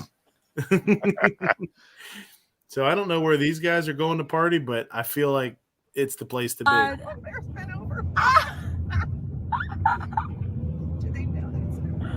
Oh my god. It's a slow down a little bit. Slow down for a second. oh my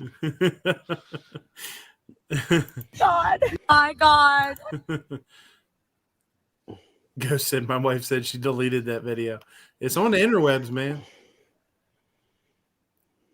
What's this one? Suspects in. Oh. Okay. So this is like some crazy. This is just a funny, not funny, but this is definitely a different kind of reaction by the police chief or whatever. So this is a crazy shootout that happened in, I don't know where it is, Parkway Village, wherever the hell that is. Involved in this video, it appears no one was hit by gunfire. It's a scenario that scares officials, untrained shooters who don't hit their targets, but their bullets have to hit something. And they can't shoot. I keep saying that. The suspects involved in this video, it appears no one was hit by gunfire. Guy's like, and they can't shoot. So they're just spraying bullets all over this town. It's crazy.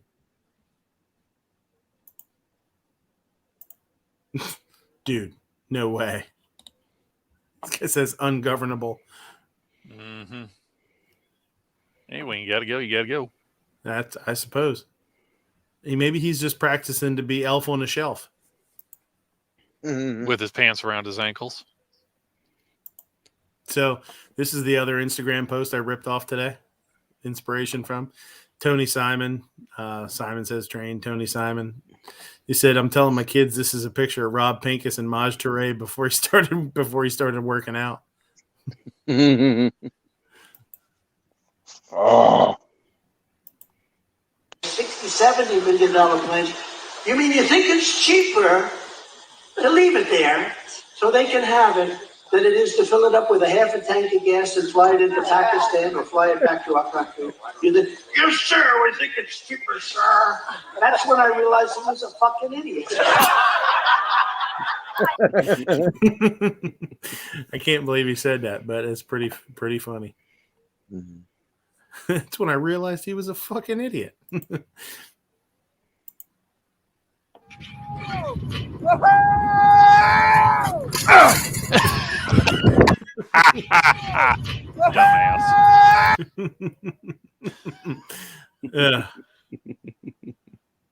It's a setup, man. Ouch. Rip Ghislaine Maxwell. 12/25/61 to sometime next week. Oh, I feel bad about this. This made me feel bad to watch. So it says Granny, that's not how we ride the escalator.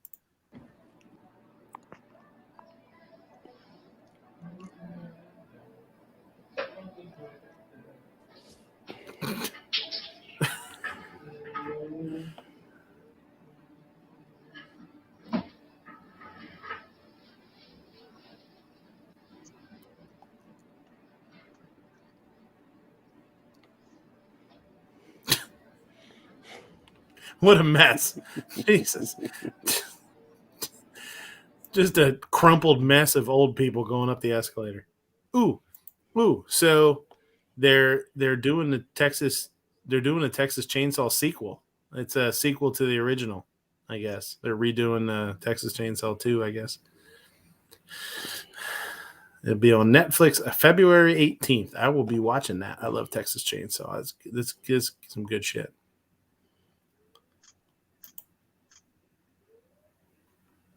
Cool.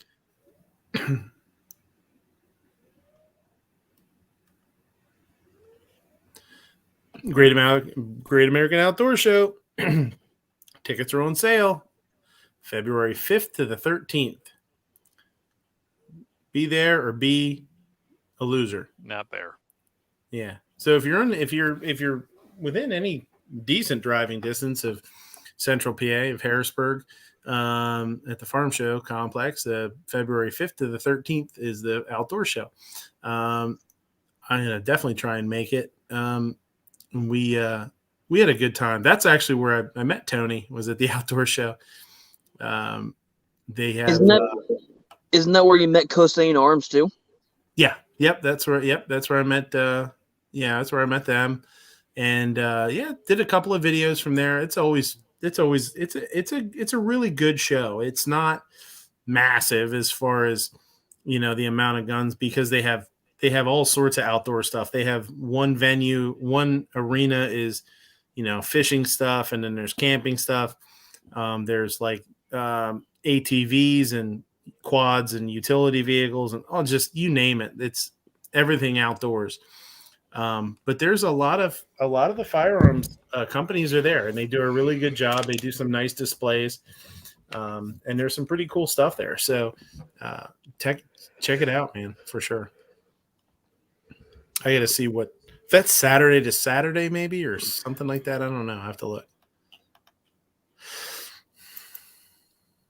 The world is a cruel and unjust place. There is no harmony in the universe. The only constant is suffering. Wow, I found an in-stock ammo at 2018 prices.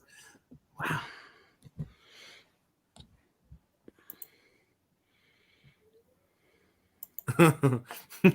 Cooks that poop before service. Cooks that think they can hold it. That's true.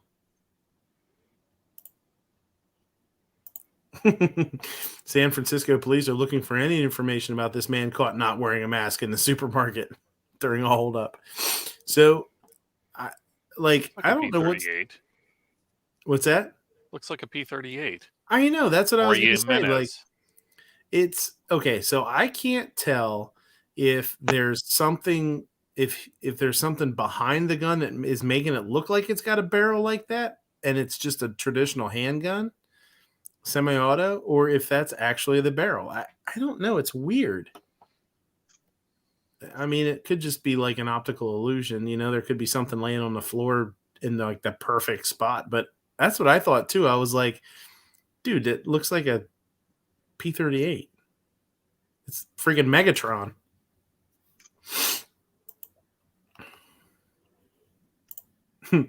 Please have ticket or ass ready. I hope I got my ticket. I'll take the ticket. Calaveras, I'm going to send you one of these. I think you'll enjoy them. Snickles?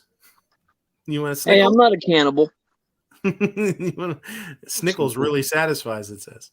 Please, Calaveras, we all know there's nothing even remotely related to a real pickle in that thing. It's all synthetic. Who's to say that I'm not synthetic? I could be, a cyborg. A cyborg pickle? Is there something Exactly. I'm not getting? You're a pickle and a could happen. cyborg? Most of you guys have never met me in person. You can't, you don't know. No, but we could probably make an educated guess. I think we all know what Calaveras is going to stick inside that pickle if he has a chance. I don't think we need to talk about it. I mean, Calaveras, we have seen your baby pictures for knowing what you look like. This is true. Yeah. We've seen little ninja pickle, remember? That's Bula. So asshole of the week goes to this guy. FedEx driver allegedly dumped hundreds of packages in a ravine. What a douche. I wonder I never 400 got packages. my last package. Yeah, 400 packages. This is funny. It says no evidence left behind. You. I go up I wish. He's like, cat is too smart. Yeah, I know, right? He's like, you'll never know I was here.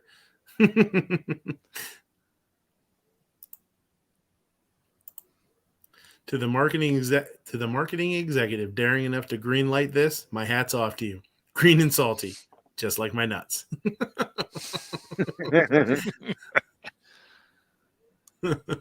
This guy says dry and cracking, just like mine. Ouch. Yeah. Oh, this is pretty cool. This guy wins Christmas for all time. This is an awesome idea.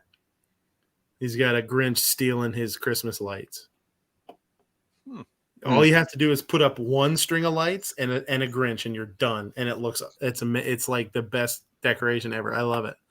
It's such a good idea.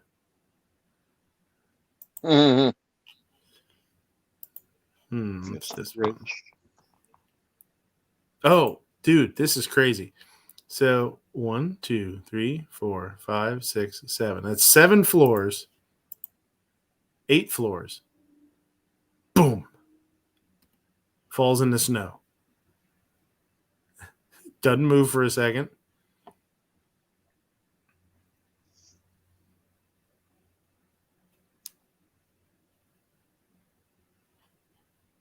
Foss actually tagged me in this one. That is a long ass way. And person's able to get up and just stroll away after a couple seconds. That is a long way to fall, man. If I had not fallen in that snowbank, I will be really annoyed. Oh! Whoa.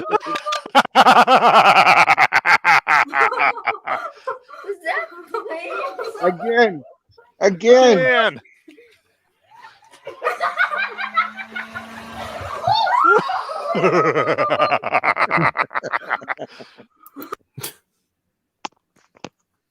Hooray, I was on Fun fire for the whole today. family. Whee! Yeah. Fun for the whole family. No, this is great.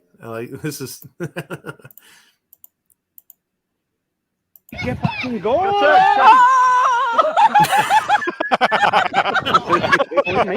You put Dude's me like, down. Dude's like, my kid sucks. I even tried to help, and he still got a goal. I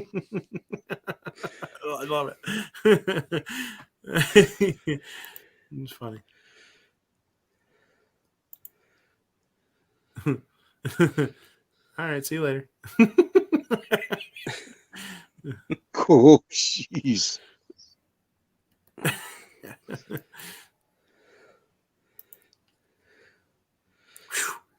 Oh, Another close call. Check that out. Oof. Oof. Yeah. Yeah. And this chick. Oh, man. He's like, what the fuck are you doing? Like a squirrel stops dead. Doesn't know what to do. There you go. So apparently this woman's from Florida. Florida woman. Actually, it says New York woman found breastfeeding hairless cat on Delta flight to Atlanta. Okay. All right. I guess when she had the milk, she had the milk. If Saturday Night Live wanted to be real comedy again this week, they would hire Donald Trump to play Alec Baldwin. Ouch. Yeah. Obnoxious says guys out there froggering. Yeah, for real. Froggering. Ding, ding, ding.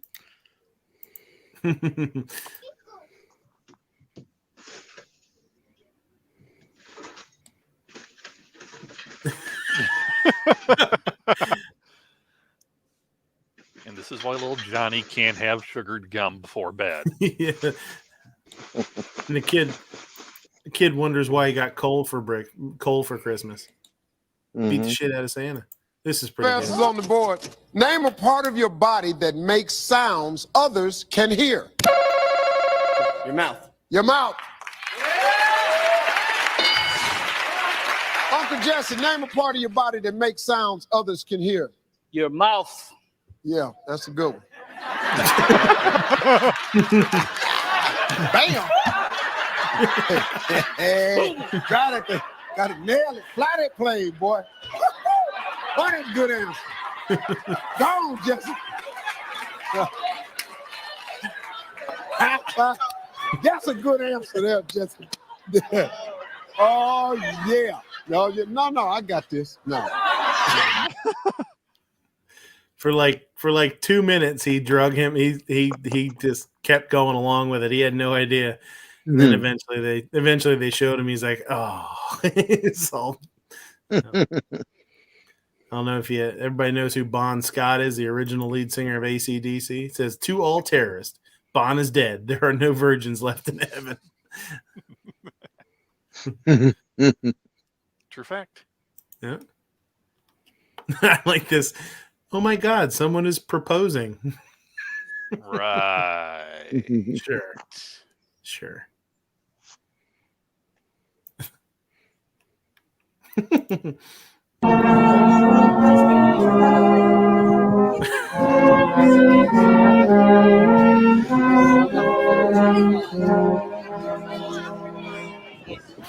What is this shit?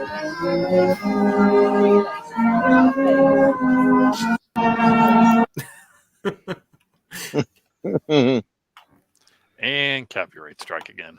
Yeah, probably. I love you, Mr. Bose. You love me too? No? Oh, no. I think you love me. Yeah, I got you. I got this on camera. I love you, Mr. Bose. You love me too? No? Oh, no. I think you love me. Yeah, I got you.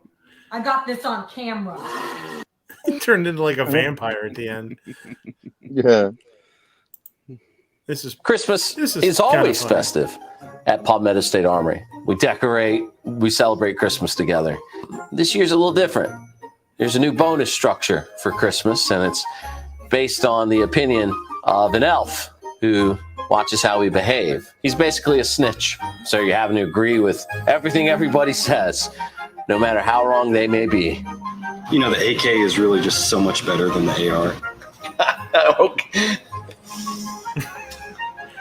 That is an opinion. Working hard to be agreeable, simply to be agreeable. 1911 is always classic. You know, won a couple of world wars and all that. Yeah, but it's so outdated, though. I mean, it's heavy, it's metal, blocks are a lot lighter, more accurate, and it's... I don't know. You can get it back now. It's a difficult Christmas season this year.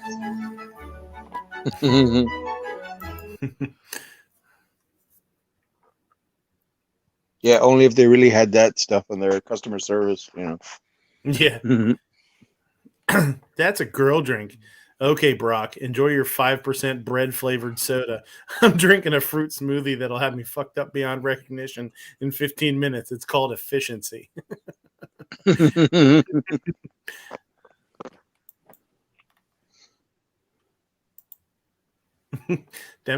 Lovato says they are now sober. So they. She means her. They is her. Her is they. They is them. They is. You can't say it's not her. They is that. They is the. They is that person there. Yes. My family after I get the computer working again by turning it off and on. Where's Gizzard at?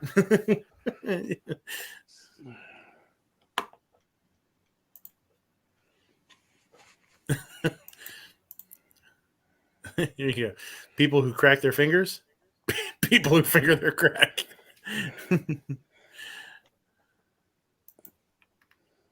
Moo says, well, they suck.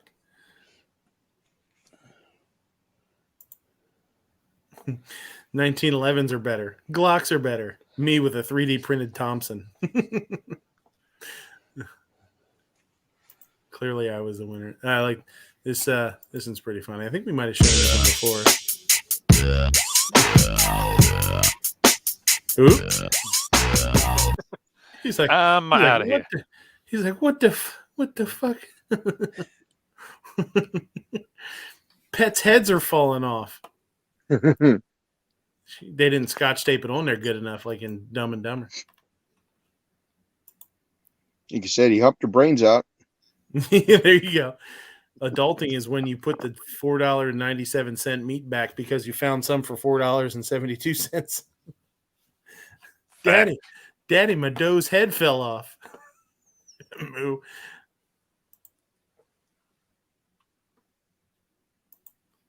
What's this one?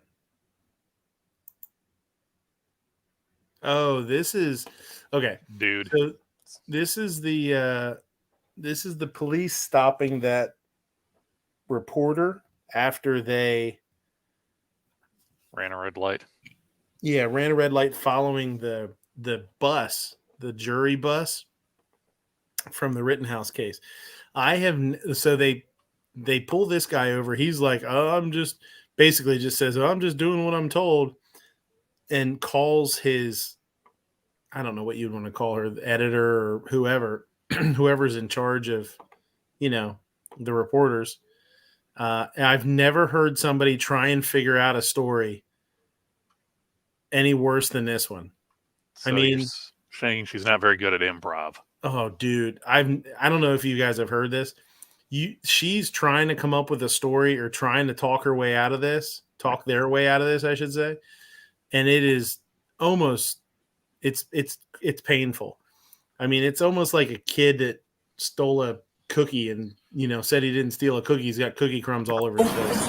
I was trying to see, I was being called by New York going, maybe these are people you need to follow, but I don't know. I was trying to. You trying to what? Just do what they told me to do. New York told you to follow a vehicle? Yeah. Your offices in New York or what? That's right. How did they know about this vehicle? Law enforcement wants to talk to you.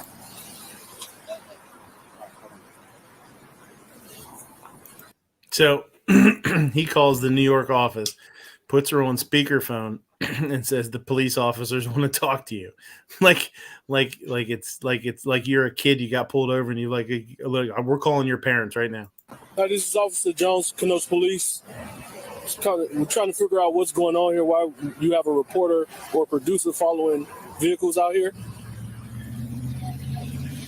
Hold on, I will put you on speakerphone because you're connected to his car. Now, can you go again?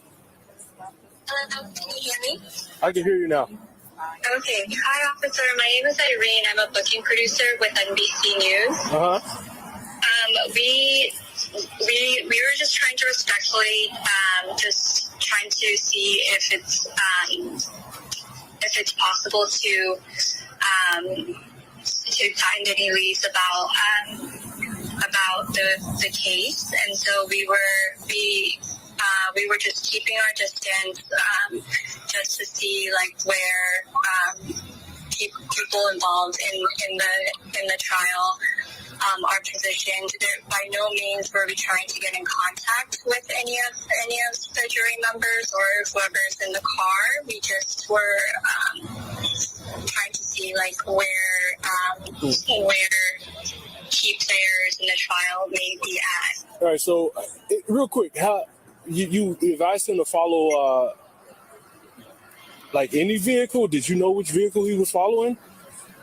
We just had our people positioned in different areas of the courthouse to see if anyone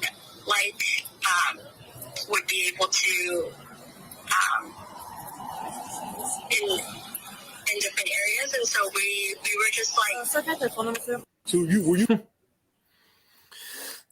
assholes? Crazy. That's super relatable feeling when a bird pecks at your nipples until you shit yourself. That's bad for business right there. That's horrible. Don't want to deal with that. Happened to my boy Prometheus. Says.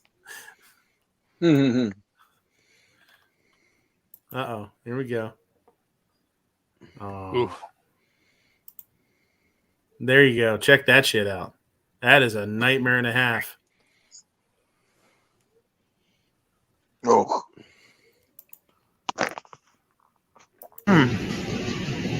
Oh, yeah. It's done. Bon appetit. Bon appetit. No, it's not done. It's carburized. Mm-hmm.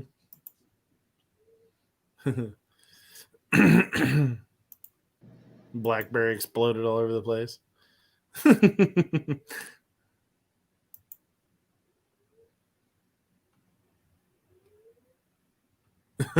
Just like there's no crying in baseball, there's no sitting in kitchens. Please refrain from bringing chairs and milk crates to the line. Thank you, management.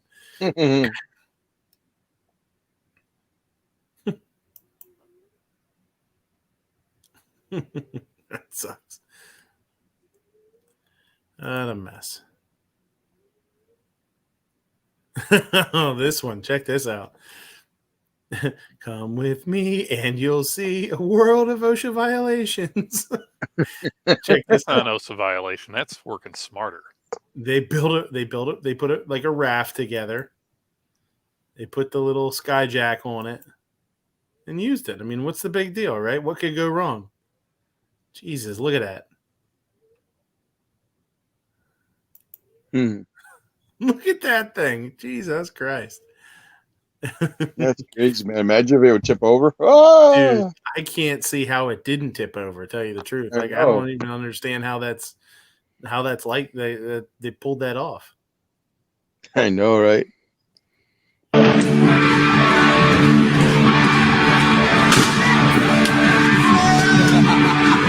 just does not give a fuck. I know, right?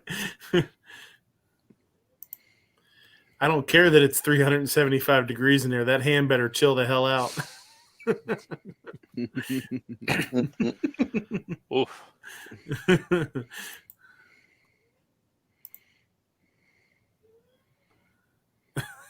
From now on, I'm telling Jobs I was the general manager at a Toys R Us. Who the hell are they going to call?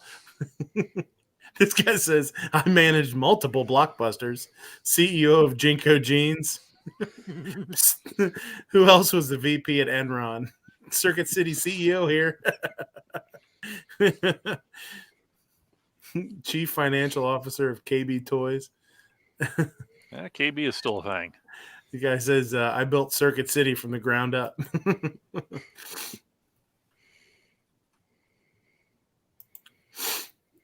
Walmart must pay $2.1 million to woman wrongfully accused of shoplifting. Leslie Nurse was shopping in 2016. She tried to pay for items using self-checkout. The device began to malfunction. She got a Walmart associate to assist her and thought that the issue was resolved. After paying for the items, her husband and their 3 kids attempted to leave the store, but were confronted by an asset protection manager. She was marched into their office and accused of stealing $48 worth of groceries. I remember going to that little room and thinking this will be resolved. This is an accident. This isn't on purpose.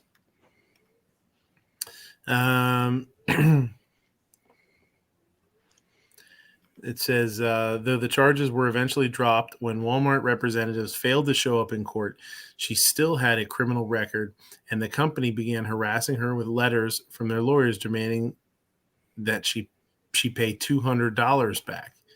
She filed a lawsuit against Walmart in 2018. During the trial, it was revealed that the company regularly used this tactic to force people into paying unfair fines for alleged shoplifting. It's crazy.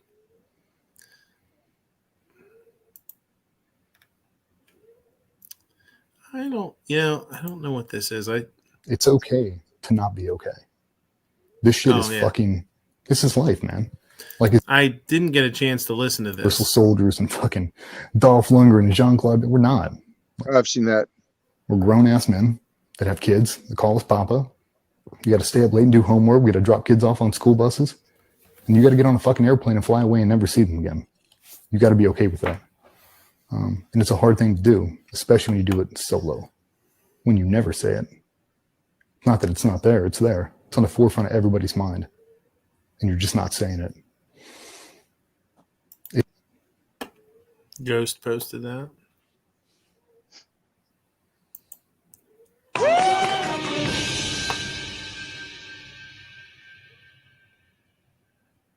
Wait a damn minute. Wait a damn minute.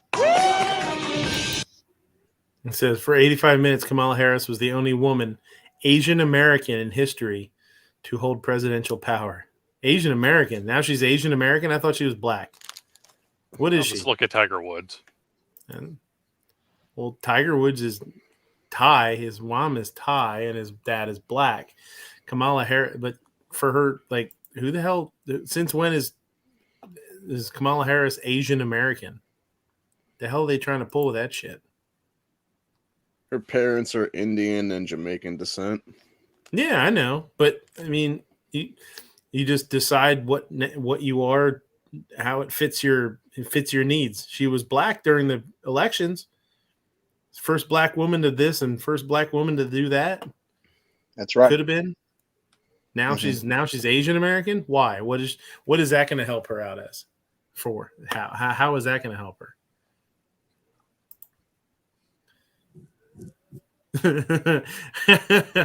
Yeah, this is a shitty feeling if you've ever fished. When you made the furthest cast of your life, then you realize you just lost your $10 lure.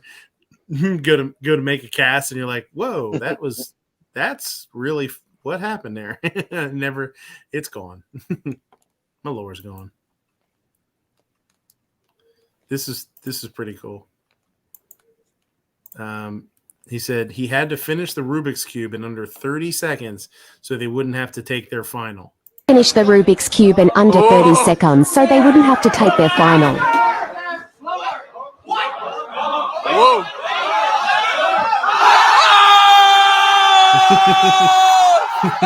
He had to finish the Rubik's Cube. It's pretty neat.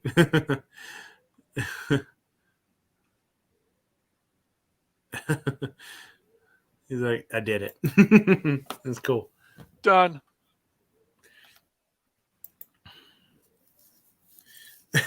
He hit a bad shot. I assumed he was shouting "fuck." He wasn't. Look at that goonie, man. That's just that unpleasant. is a gnarly goonie, man. Oh, he's got like a boob in his head. Foss like a says freaking Kamala is trying to set herself up for the run against Dildo in 2024.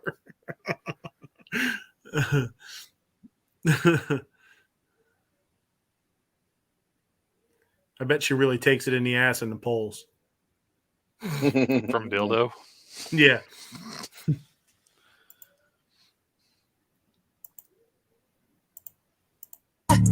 Ever since my brother died, ever since my brother died, I've been thinking about.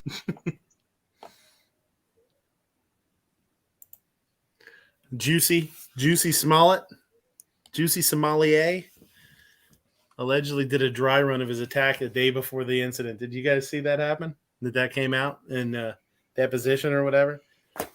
Yeah. This fucking guy. So he got the two brothers and got him and did a test run, did a dry run of how, and told the guys, exactly what he wanted them to do and say and all that kind of stuff. Stupid bastard. I hope he goes to jail. He's only looking at like 3 to 4 years, if I'm not mistaken, on that one, which he should be looking at like 30 to 40 anyway. I don't think people understand how dangerous what he did was. Like with everything that was going on, to be adding fuel to whatever fires were already going on is super dangerous, man. People can die because of that shit. It's not okay. It's not cool. It's not just no big deal.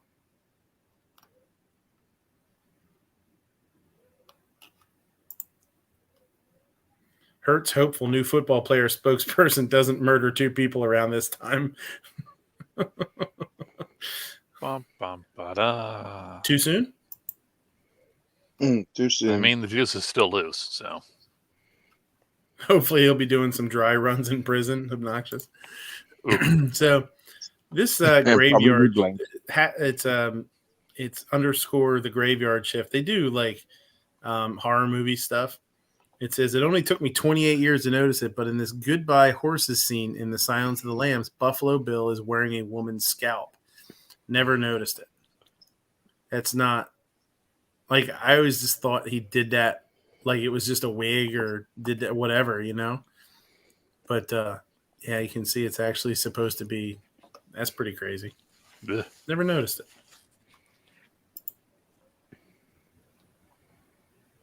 it. Yeah. One of the McDonald's staff just told me they didn't know who Grimace was, and my brain went haywire, and I blurted out, "He fucking works here." And that's why Grandpa can't go back to the Mickey D's on 4th Street anymore. Yeah. He fucking works here.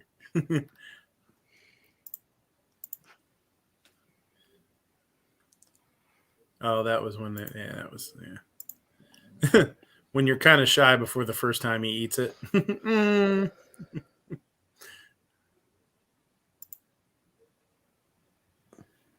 Guy accidentally shot his daughter hunting. Oof. Sad. He was unloading the gun, I believe.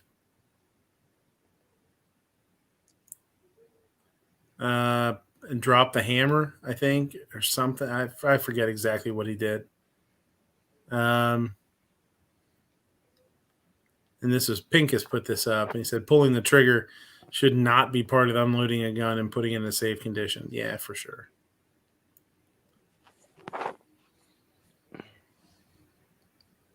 Yeah, it's a shame, man.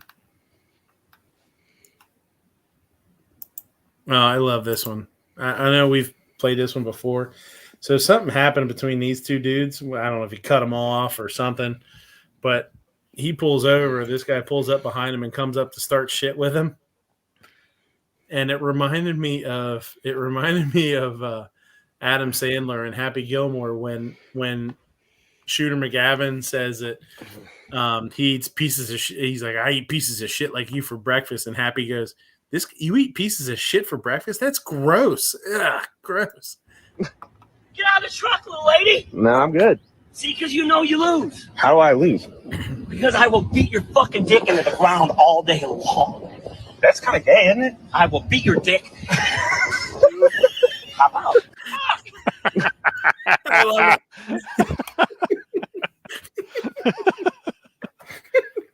it. You eat pieces of shit for breakfast? That's all I can think about. It's so funny. He's like, I'll beat your dick. He's like, oh shit, son of a bitch. Oh, you lose. How do I lose? Because I will beat your fucking dick into the ground all day long. That's kind of gay, isn't it? I will beat your dick. Hop out. So good.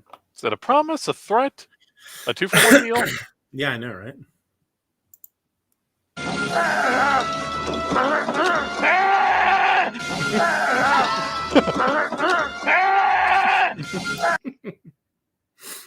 Creeping me out, bro.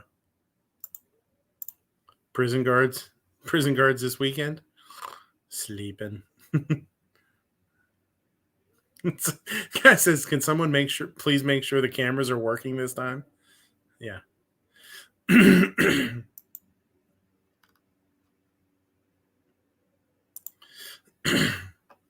World's first living robots can now reproduce, scientists say. We found xenobots that walk. We found xenobots that swim. And now, in this study, we found xenobots that replicate. What else is out there? So, we're one step closer to fighting these goddamn things in the streets. That's all I know. Aren't these just like bacteria that they just like added a couple little extra things to, and it's just basically bacteria? I don't know, and I don't care. It's a robot that reproduces. We're gonna end up fighting this thing. It's gonna be Skynet. Hey, you know what's also a mindless robot that reproduces? 90% of the shit in your immune system. Sorry, I read a book over the weekend, so it's kind of stuck in my head. And I had to talk to Hannah today, so.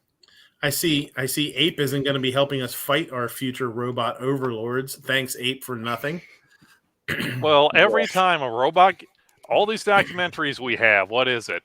Oh, Skynet became self-aware, so we tried to pull the plug. What did it do? Killed the humans. Oh my God, the robots became sentient and we tried to kill them. What happened? We ended up with our asses in the Matrix. Maybe I'm just saying maybe just once we go, hey, don't kill us and we won't try to kill you. Let's start with that first. Mm-hmm. Oh. Sure. Okay. Just in, the White House is telling federal agencies they can hold off on suspending or firing federal workers for not complying with the vaccine mandate until after the holidays. Okay, well, at least they can enjoy the holidays knowing their job ends right after. Merry Christmas from Joe Biden. Yeah.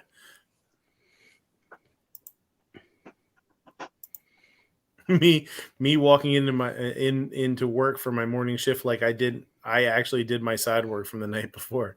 Do.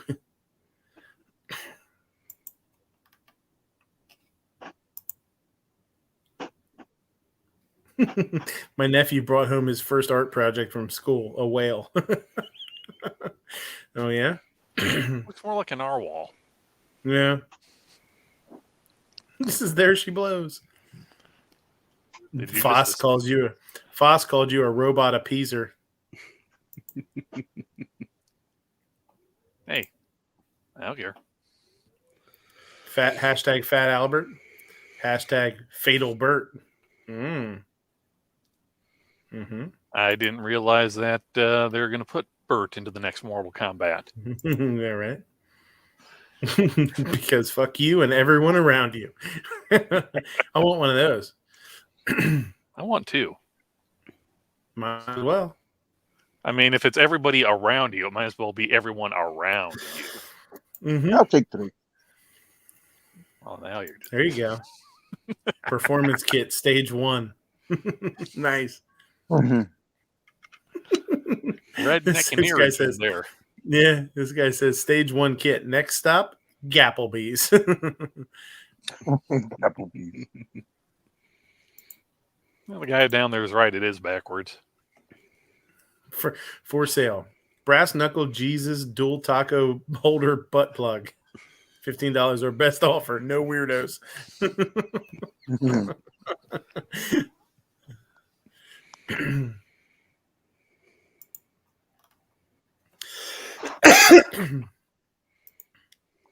When you spend all your money on fishing gear and you ain't got no money for turkey. Spam. The other white meat. I am in here somewhere and I made the comment spurky because that's exactly what that is. Spurky. Spam turkey. When a pirate is about to come, fire my dick unit.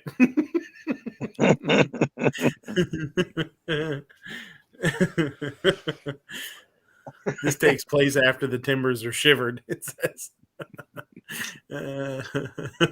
fire me dick unit.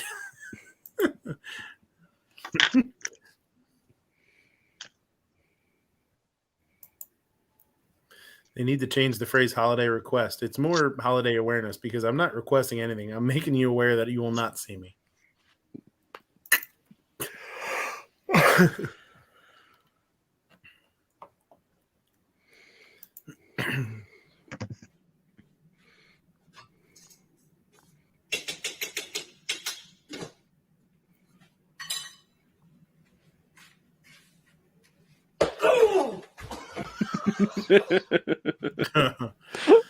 Oh.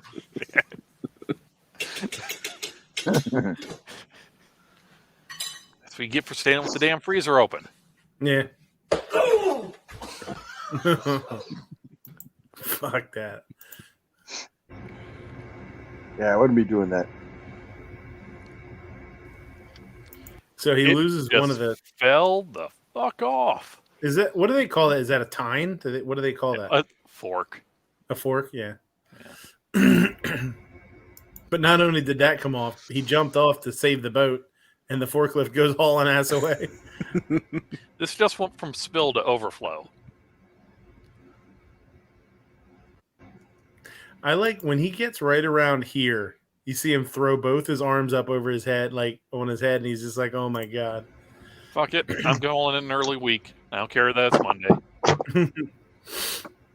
I mean, and he sees it going. Right there. He's like, oh my God. He's like, oh my God.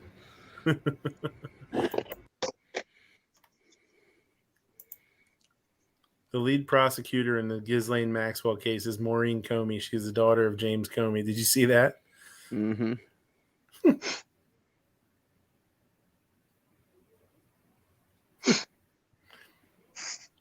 Couldn't somebody see that and say, like, you know what? Let's get somebody that's not in politics. You know what I mean? Let's make it not so blatantly obvious. Yeah, that's just... That's windy out there. It's windy everywhere. It's not here, man.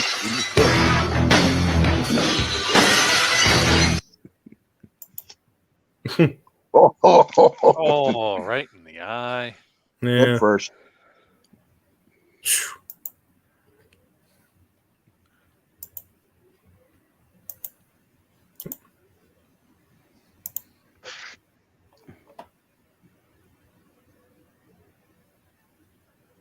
This is Sunset Boulevard in LA. It's middle of the day.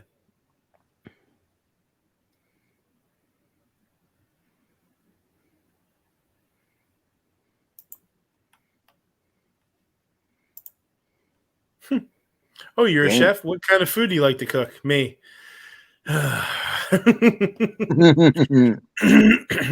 What's your signature dish? What's your specialty?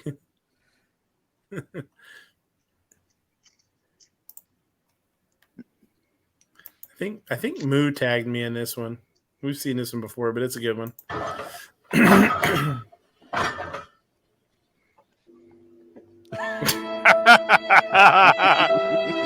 Don't worry, son. My father did the same thing to me when I was grade.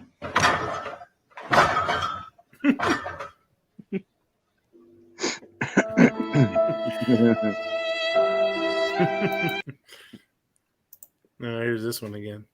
Hey, I know you.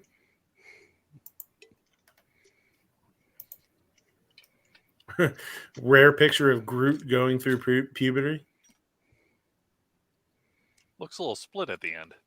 Yeah, you know. More than normal. Yeah.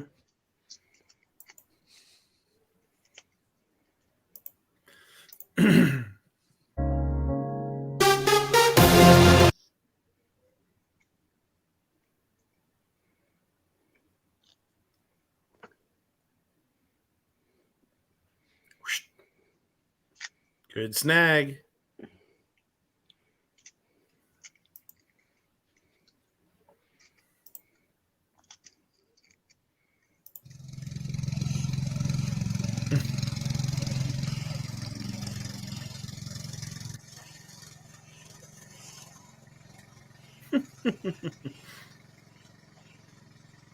Mhm.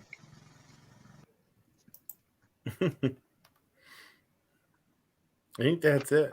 Oh, we got this one of George. That's not me. Ow.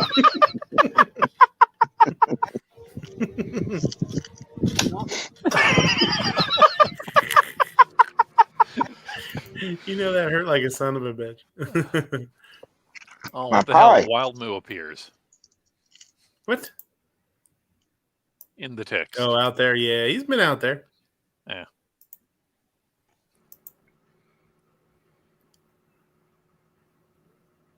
Let's see. Yeah. Yeah, you don't need guns. The government will protect you. The government was protecting Epstein. Yeah. Yeah, that's kind of the point. I had another one, but it wouldn't fit on the.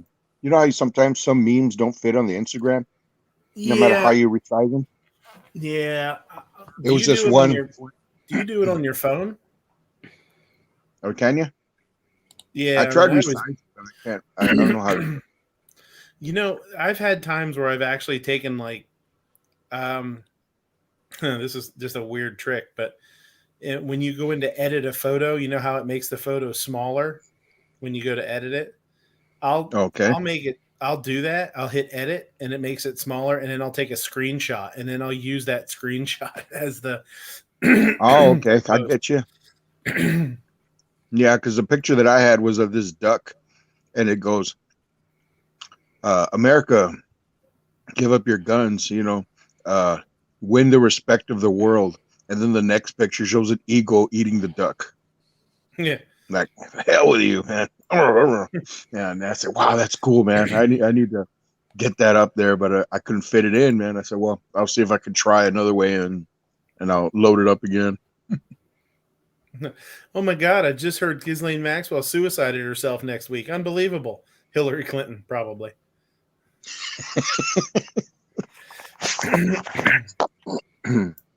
That's funny. I'm going to tell my kids this is James Yeager and Maj Touré after a huge Vegas buffet at SHOT Show.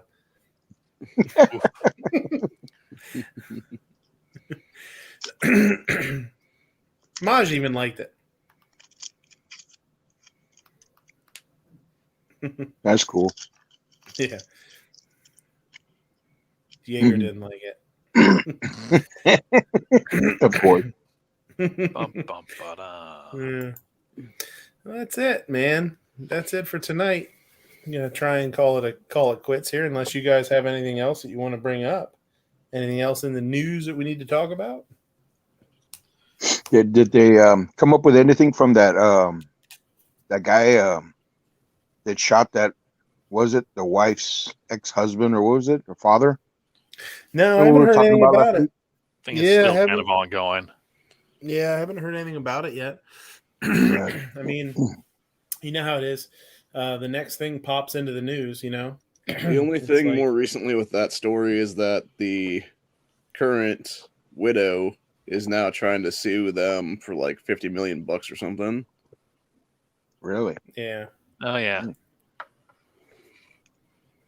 Yeah, I believe it. I just that whole thing is crazy, man. I'll tell you what's nuts, and I said this before, the craziest thing is like how nobody really reacted when he shot him either. Like everybody was like, I don't know if they were in shock. If everybody was in shock. They just were like, they didn't even hardly bat an eye. It was crazy. Yeah.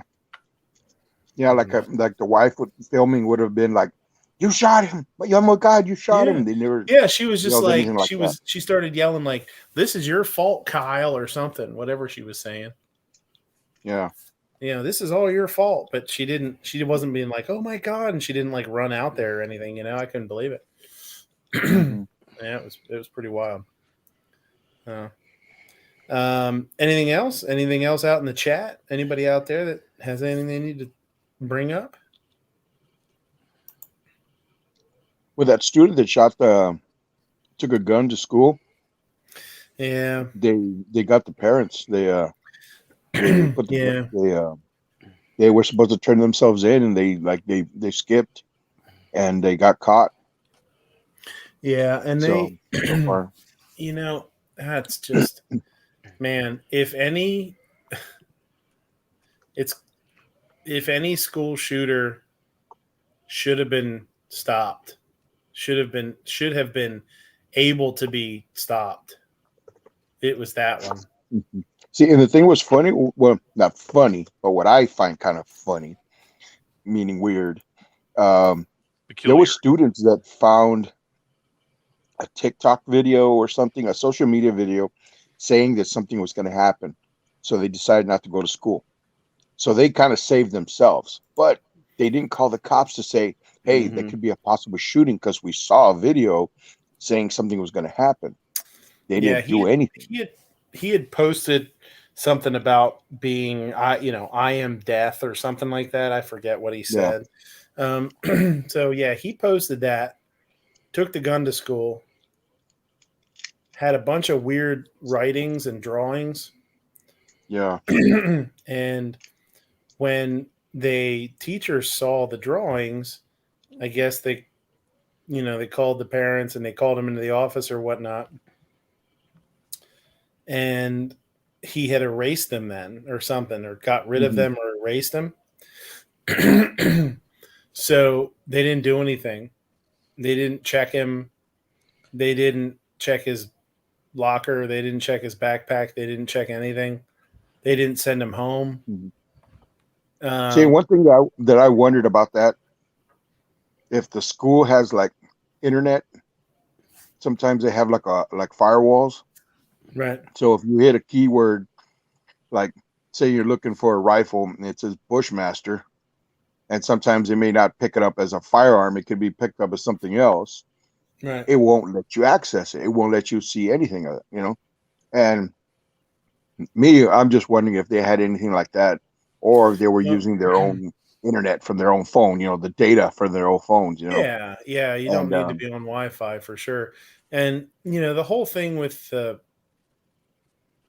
I'm trying to keep an open mind with him searching ammo and what the mom texted him, because I haven't really decided yet how I feel about that. And I don't know if there were any other signs up at that point, because, just having a younger, especially a kid, a boy, a male that apparently is into guns.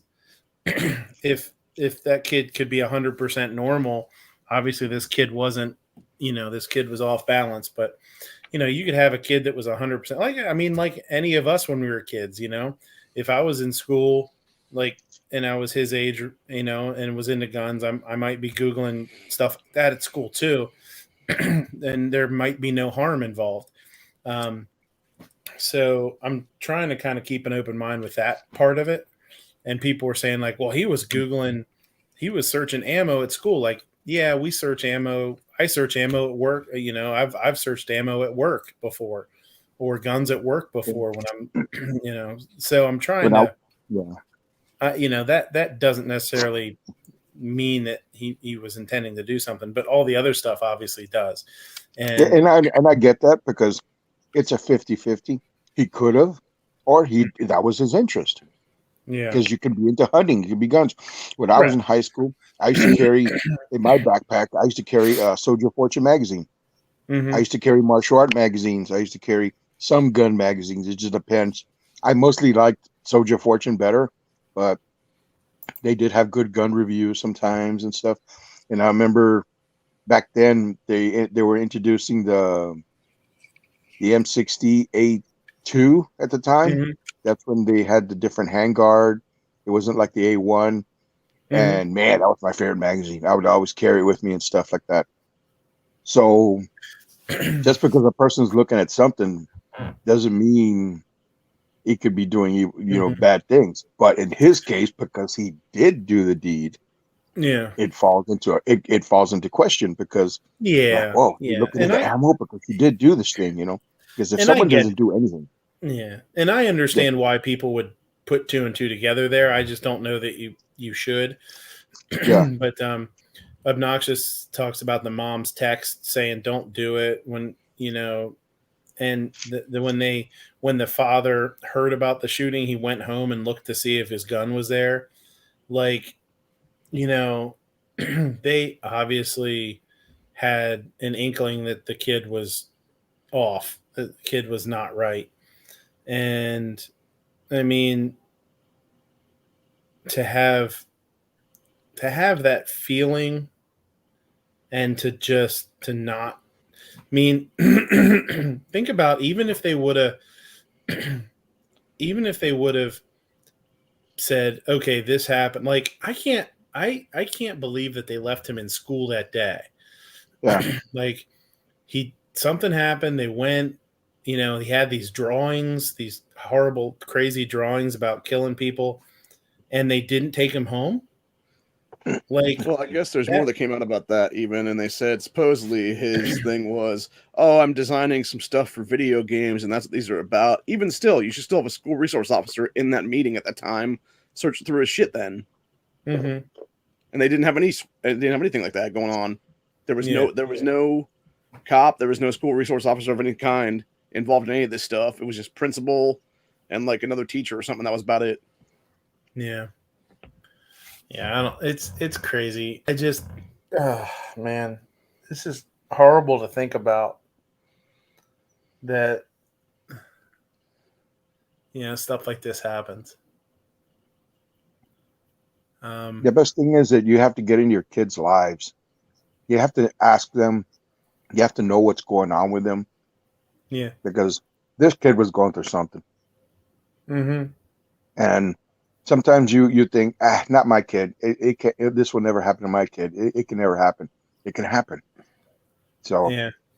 maybe if you get involved with your kids' lives, as much as you can, and always see how things are going. Maybe you can prevent something from happening if your kid ever Yeah. thinks of doing anything like that. Any kind of horrible act of terror and stuff. But Yeah, it's tough. sometimes it's tough because you're working, you've got different hours, kids at school, this and that. The weekend comes up, you just want to relax. Sometimes you don't want to do anything, and sometimes the kids are just like they're going through a whole different world than what we went through. And now it's easy because they hear all these things going on. Oh, this kid did this at this school. Oh, this kid did this in that school. And they fantasize that, oh, I could do that. And I'll always be remembered. Or, they can always come up with the weirdest ideas and they get motivated to do these things, which they shouldn't, Mm-hmm. because there's no perfect outcome. If the kid's just going to end up doing that and then shooting himself, after he shot so many people and stuff like that, that's just a waste. Why do something like this and then go to prison, have the thought of, not the thought, but the knowing that you killed so many people and stuff, and then you're gonna be rotting in prison because you were picked on or you were going through a horrible uh, time during your time of your life and stuff like that. should find help, you know. And sometimes, you know, the hardest thing is to look for it, you know, to ask for it, you know. Yeah, Obnoxious is saying they're spinning it to go after the parents for sure. And oh yeah, you know, I mean, I think most people are gonna want to.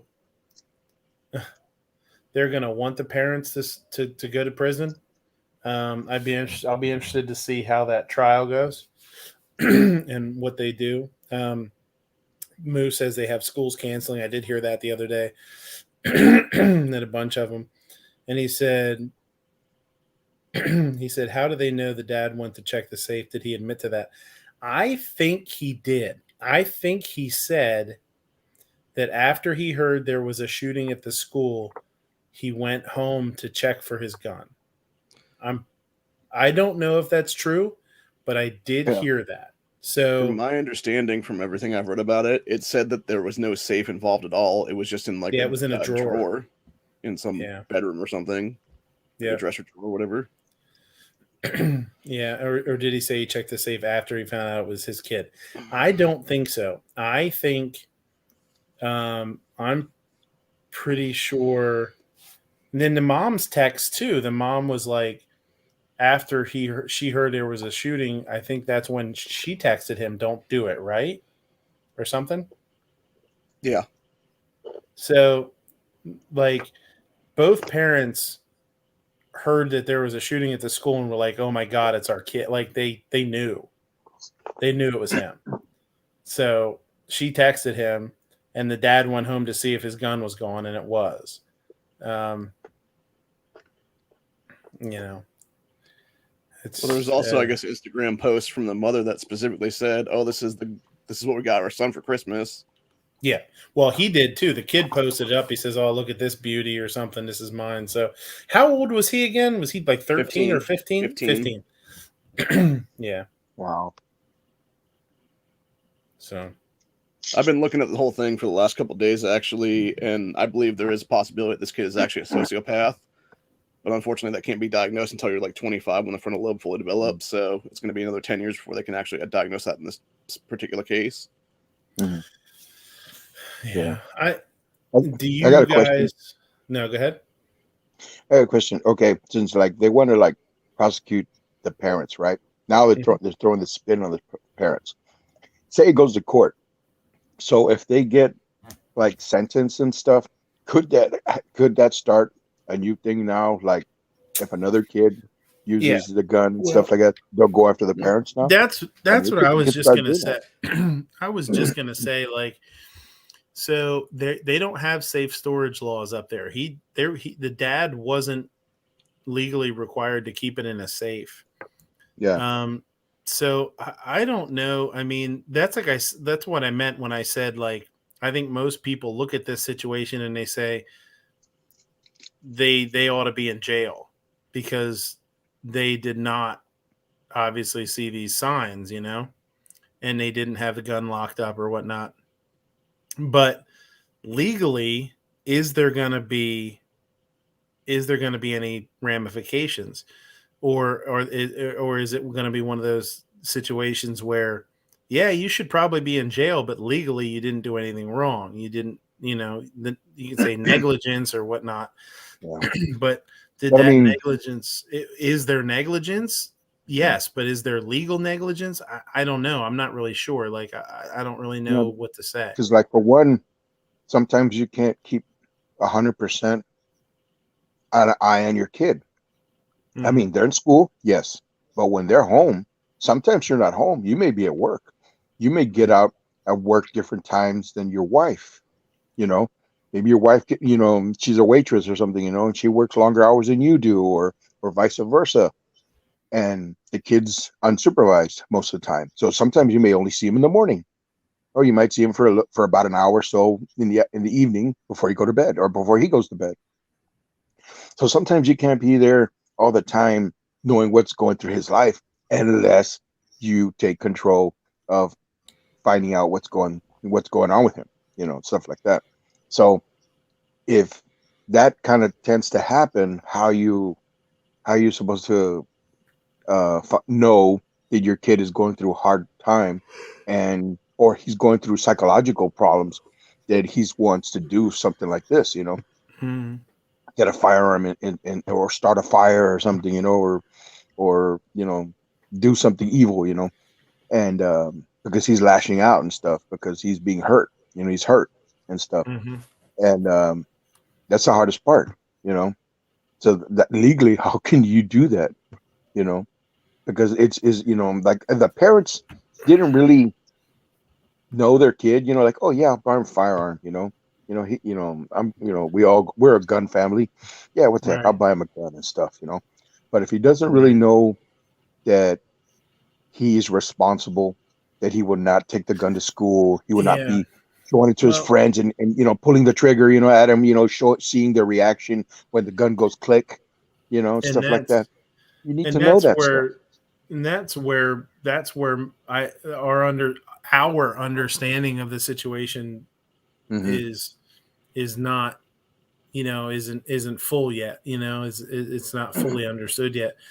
On top of that, um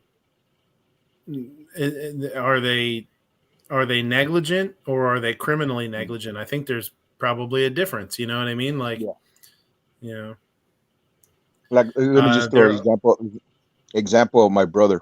One of my brothers, he has AR-15s, he has a pistol and stuff. He locks it up. He makes sure that his son doesn't get to it. His son is 12 years old, but he knows about guns. He likes the guns in the video games and stuff. I mean, he was a little kid that was like 6 years old, and he's going to the academy with his dad and stuff, and he yells out, "Where are the Glocks?" And the guy next door is like, "Whoa," this little kid's looking for Mhm. Glocks, and stuff. But he makes sure that he doesn't want anything bad to happen, so he makes sure he locks those things up, and he doesn't allow his son to get to those guns. If they go shooting or something like that, and he goes along, he'll make sure that when my brother comes to visit and he brings his family, we have our guns locked up. They're put away, so there's no way he can access a firearm without us seeing him do it. So that's like our responsibility, as everyone should, to keep firearms away from people that shouldn't get them, shouldn't touch them and stuff. So you keep them away, you keep them locked up, in a cabinet, in a safe or something like that, and you make sure that they don't get to them and stuff. Now, in this case, a guy had bought the gun for his son, and he kept it, in his drawer or whatever and stuff like that. Sometimes, you need to be really thorough on, if you're going to keep your firearms away from whoever you don't want them to touch, you need to make sure you do that, for safety reasons and stuff like that. So you don't go through any of those kind of problems, you know. And sometimes, as I said, people, oh, you have your gun locked up. How are you going to get to it if somebody breaks in? I know there's certain times you can do certain things, but none of us want to go through any kind of situation where a kid gets a gun. Either he shoots himself with it, or he takes it to school and he shoots somebody else with it or something like that. You don't want any of that to happen. So the best thing we can all do is keep them locked up. Use a wire lock, those locks you get from the police department, the law enforcement, use those wire locks or use any kind of locks, and stuff, and just keep your gun safe. That way you don't have Yeah. to go through any of this. This is the best thing we can do. Yeah. Well, I'm sure more will come out. I'm sure, Yeah.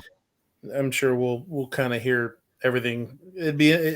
I think what we need to hear to really fully understand it is really look at the chronology. Is it chronology? The chronological order of everything, Yeah.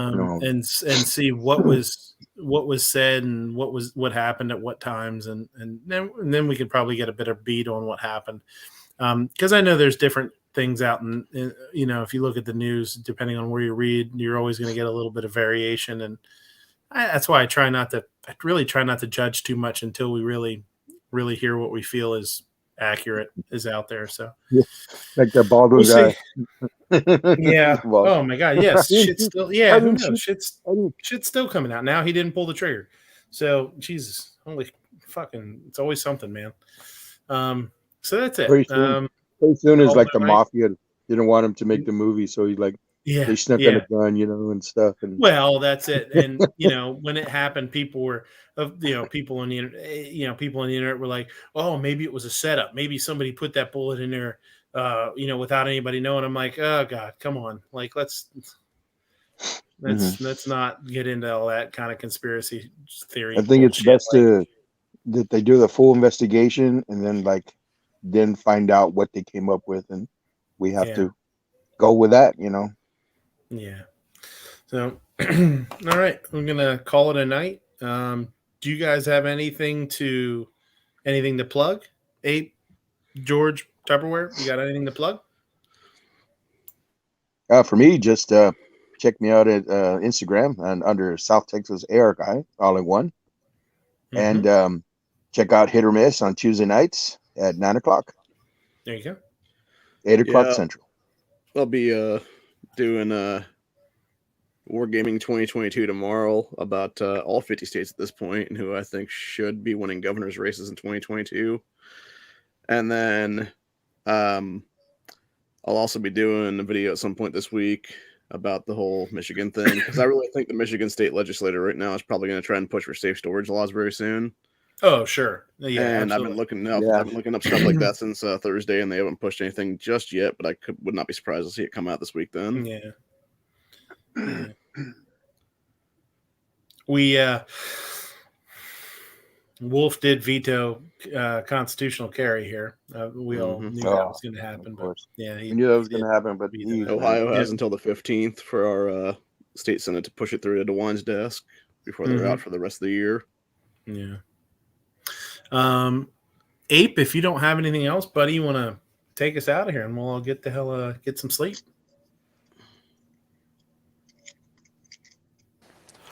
Ladies, gentlemen, and Genesis of all ages, thank you for watching Midnight Range TM's The Closer. This concludes our regular program because we don't eat enough fiber, but we'll be back at roughly the same time next week. That is both a threat and a promise. Gun Channel's Community Monday Night Programming lineup. Matt may or may not have hasty headlines, depending on how much of hell his work life is being at this particular junction in time. Yankee will probably have something beforehand. Then at 9 p.m. Eastern, it's Never Enough Ammo, a.k.a. Mr. Matt's Guns and Geek, Weekend Geek, Free-for-All, whatever pops out of Honda's mouth and derails the chat for 3 hours podcast.